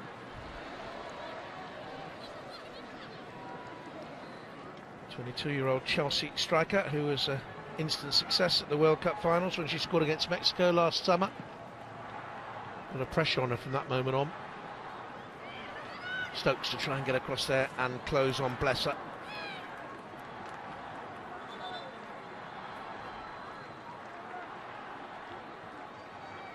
Strong athlete is Demi Stokes, but it looks as if she's tiring, or has been tiring for the last 10 minutes or so.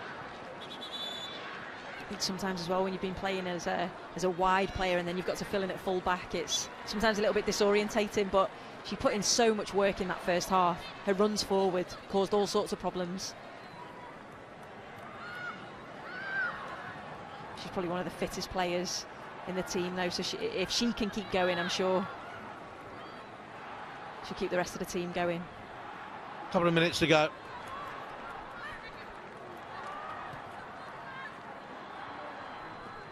Hendrick.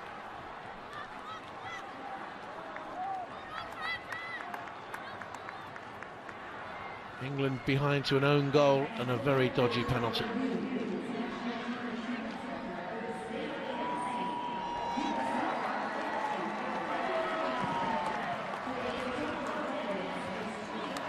We're back into the danger area by Blesser. I think you are now seeing the difference between players who are in the middle of their domestic season and players who are just in pre-season. Germany have been ultimately the fitter, stronger looking team in the last 10 minutes. Debritz tries to nick that through, Stoney cleared it away. On the line by Blesser, Debritz.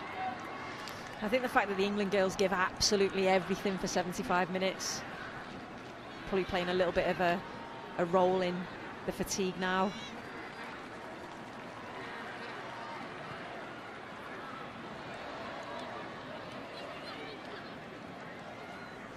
Then will draw Germany level on points in the competition with the USA as they put it back here for Pop. Shot deflected away. Well, no, it wasn't. I thought it might have been deflected high. She has another good game.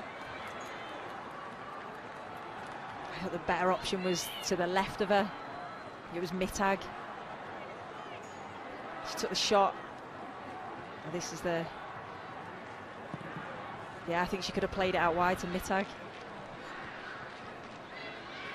She's not had a most effective game. McGill.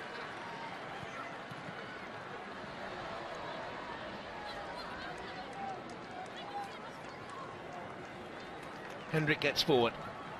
Still in play. Carney there with her. Hasn't had a chance to get on the ball, Karen Carney, since she came on. So the win would take Germany to 6 points along with the USA. Goal difference for both would be 2. But Germany would be ahead with the total tournament goals going into the final game between the two in the FAU Stadium in Boca Raton in Florida on Thursday. England play France that night. Jill Scott, Kirby. Mark Sampson, the coach, telling his players to get forward quicker. Davison, Kirby, it's going to run away from it.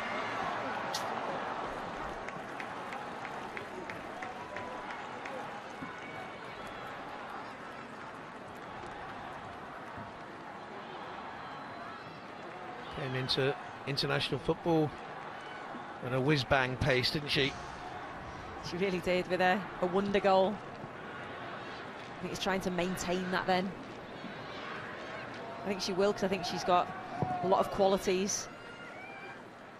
Very good on the ball and makes things happen. She's a little spark.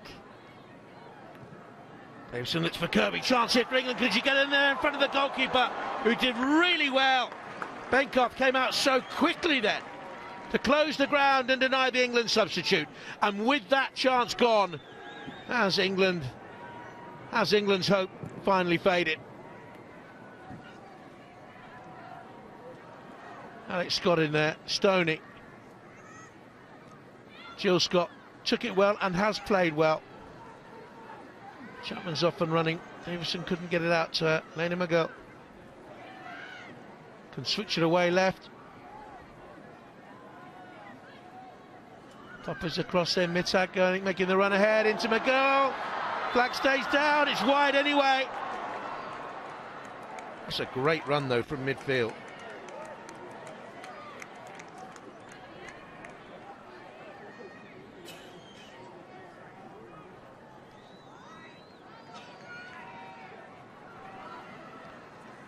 I think he was raised in the end, the flag. Scott with the header on. Meyer, out of play, England throw.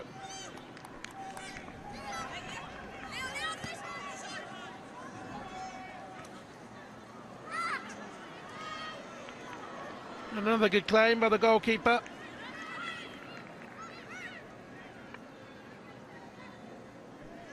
Slightly at fault for England's goal. Tony Duggan's header just dropped in front of her awkwardly, but she could have done better. And ultimately disappointment for England, real disappointment. It's hard to take, having led in the 8th minute with Duggan's header and stayed ahead until 75 when the own goal by Gilly Flaherty drew the Germans level, and to be beaten so late on by a really hotly disputed penalty, hard to take. Really is. They've got to be disappointed by the result, but really proud of themselves for the performance that they put in, because for 75 minutes they were the better team, and maybe it was a little bit of fitness, tired legs out there, but England have just played for 75 minutes excellent. Well, the goal officially goes to Debritz, which is unbelievable, and Mark Sampson won't quite believe what he's seen, but his England have been beaten. They can't win this tournament now.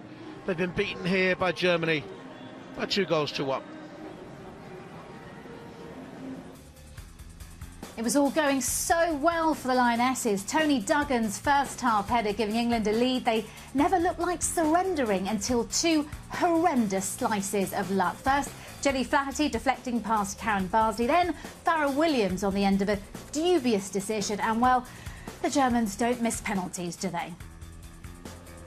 So Germany top the SheBelieves table on goals scored. It will be winner takes all when they face the USA on Wednesday night. How disappointing. It was. What went wrong for England? I think it was kind of, certainly the penalty when we see it back again, wasn't a penalty. But overall, I think England kind of took their foot off the pedal a little tiny bit in the second half. Maybe that was down to being tired, but you can't allow the Germans the space to kind of run free. It wasn't just the penalty. Things started to fall apart in the last 15 minutes. Yeah, it did. I mean, there was the free kick that Jordan Nobbs gave away the free kicks. It was just a kind of like a late time tackle. Ball was played in, it was offside, but after that you sort of worried for England that they didn't really, you need the leadership there and the qualities to say, you know, all right, we've had our warning, we're going to tighten up. Well, let's start with the positives. It all started so well, didn't it? Oh, it did. I mean, the second half pretty much set off exactly as they finished the first half. And, you know, the first half, Jill Scott, we highlighted at half-time, is outstanding, but it's a fantastic ball in from Alex Greenwood, whip on that, and Tony Duggan just guides the ball, uses the pace of it, and guides it into that bottom left-hand corner. A really kind of sound, technically good finish from Tony. It's a fantastic header. I mean, you would probably question that the keeper probably should do better, but I think that's a really, really good header from Tony. And England were really positive, they were playing really well, and they deserved that goal. They had some pretty decent chances early on in the first half, really growing in confidence. Jill Scott's strike from distance, for example. Yeah, I mean, the second half, they stayed high, they pressed high. The pressing lines were nice and positive. And as you said, Jill Scott from sort of 30 yards out didn't really test the goalkeeper as she would have liked to. But England continued to press, really use that space in behind the back line. This is a wonderful cross from Demi Stokes. Alex Scott, I think, hangs at the back and is trying to redirect the ball across the goal for a runner to come in, really, and just finish the ball from 2 yards out. Yeah, I think it's good combination play by England, you know. It's a good header back across. It's unfortunate, you know, it's Jordan just not quite there. And then the disallowed German goal that changed everything. It seemed like the momentum kind of shifted at this point, maybe a couple of minutes before, and yes, it's disallowed, and rightly so. When we see the replay, Alexander Popp is offside very, very slightly. Oh, actually, when we watch the replay, it's pretty neck and neck. But it was disallowed, but England needed to regroup at this point. It's less than probably about a minute later where we'll actually see the error come along, but it just seemed like England switched off. England switched off, and you saw Germany really building confidence. They looked like they had this and they wanted to go for the goal. We felt at the time that Germany kind of smelt blood, and that's when they really kind of went for the killer instinct. Germany of old. And then poor Gilly Flaherty felt for her so much. Did, and here I actually thought Demi Stokes was going to give away a penalty, so I was a little bit scared on that challenge. She looked tired. It looked like a tired challenge, and I mean, to be fair to Gilly, there's nothing she's got to try and block that ball. but it takes the deflection away from Karen Bardsley. Yeah, Karen Bardsley is clearly, as the ball's looking like it's going to get cut back, her weight's on her right leg, ready to push off and cut out the cross, and it gets redeflected towards her left side, and she just can't get a hand down quick enough and strong enough to keep it out. And talking about penalties, poor decision? Oh, terrible. It generally is. When we see it, Farrah Williams is great to put pressure on Pop from behind and clearly gets the foot on the ball, and it's actually the German player who goes to strike the ball, who actually strikes the bottom of Farrah Williams' foot, which is why it's so painful. We can see that, but that is not a penalty, and a poor decision from the referees. Yeah, Farrah reads the game really well there, and that's Farrah. That's what she does. She's so intelligent. She gets into the way in the ball, and to be fair to them, I know they granted the penalty. I don't believe it should have been, but that's a good penalty. Nothing that Karen Bardsley can do about that. No, the Germans are technically sound, and penalties is a strong point for them, and they made that count. So what happened in the last 15 minutes? I don't know whether it was tiredness, because I think they still look to employ the same tactics, and Mark Sampson made the changes to bring on fresh legs. I don't know whether it was maybe with so many changes coming on, it became slightly disjointed. I think at the back, whether it's tiredness, they did seem to switch off and lost a tiny little bit of discipline. If you make those decisions a fraction of a second late, that's when the errors come about. OK, well, let's see what Mark Sampson has to say now. He's with Joe Curry. Mark, I imagine that's a very tough one for you to take. What was your thoughts on the performance? Yeah, it's incredibly tough for to take. I mean, that's 2 games in a row now where we've had a Stonewall penalty not given for us and a ridiculous decision today to give a penalty against us. And the frustrating thing is, I feel at the moment, is that there's 2 groups of players there on the field. That's 2 games in a row who are competing, playing incredibly professionally well, and the officials aren't good enough. They're just not good enough. So it's frustrating for us because there's a lot of good things in that game. We've dominated in terms of territory, and we've created chances just as many as Germany did, but we haven't quite got over the line. But I've got absolute pride for my players because, you know, there's 2 games in 3 days. It's tough, and they are in pre-season, and you can see a German team who are a bit sharper than that, and we had to dig in towards the end. So we're disappointed, but we'll look at it realistically and say, look, it's a decision that's cost us. As you say, you're clearly unhappy with the officials and with the decisions. Were you disappointed though to concede those 2 goals so close together? Well, I don't count the second goal. It's not a penalty. So, and the first goal, I mean, what are they? 1 in 100. A little spawny cross which is going nowhere and ricochets in the back of our net. I think we've got to look at the game overall and look at an England team that limited Germany to long-range shots or scrappy chances in the box, and we created a good chance ourselves and scored a good goal. So it's really tough to take because we deserved again something out of the game. But we'll come back tomorrow. We'll shape up and learn the lessons and go again against France. I don't know what it is about this team and cruel own goals, but Gilly Flaherty, you took her off shortly after the ball went in the back of the net. Were you worried about where her head was at that point? No, to be honest, I think Gilly is probably suffering from a limited pre-season. We've got to remember that Gilly hasn't played national football before a couple of months ago, and 2 games in 3 days at this intensity, it was just catch up with Gilly. So it's always the plan for her to probably miss the last 20. And it's just unfortunate in that moment. Obviously it ricocheted off her, but other than that, another outstanding performance from Gilly, and she'll learn a lot from that and realise that I think gym work has probably got to shape up, but on the field, outstanding. Moving on to the next game, you finish up against France on Wednesday. How important is it that you get on that plane with a victory under your belt? Oh, we'd love to get a victory, but we can see at this level is that the margins are so small, details matter. So we're going to go again against France and put another similar performance to what we've seen so far. And it'll be tight, it'll be close, and this time we're going to have to hope that we get a rub of the green with officials and they give us a chance to compete and get a result we want, which is a win. But look, really proud of the players again. 2 games in 3 days at this level. We've come a long way. We've come a real long way. Mark, commiserations for tonight. We'll see you in Boca Raton on Wednesday. Look forward to it. Thanks for the support. Cheers, John. Very strong words from Mark Sampson there. The officials weren't good enough. Yeah, and aside from that, you can tell he's disappointed because his team have put in a really strong performance. They've absolutely given everything on the pitch, and, you know, something out of his control has meant that they've lost the game. What do they need to do for Wednesday against France? I think, go back, dust yourself off, but I think they're going to come. I mean, Mark said it, that they're going to come at France in the same way that they have against America and Germany. So another fighting performance from England.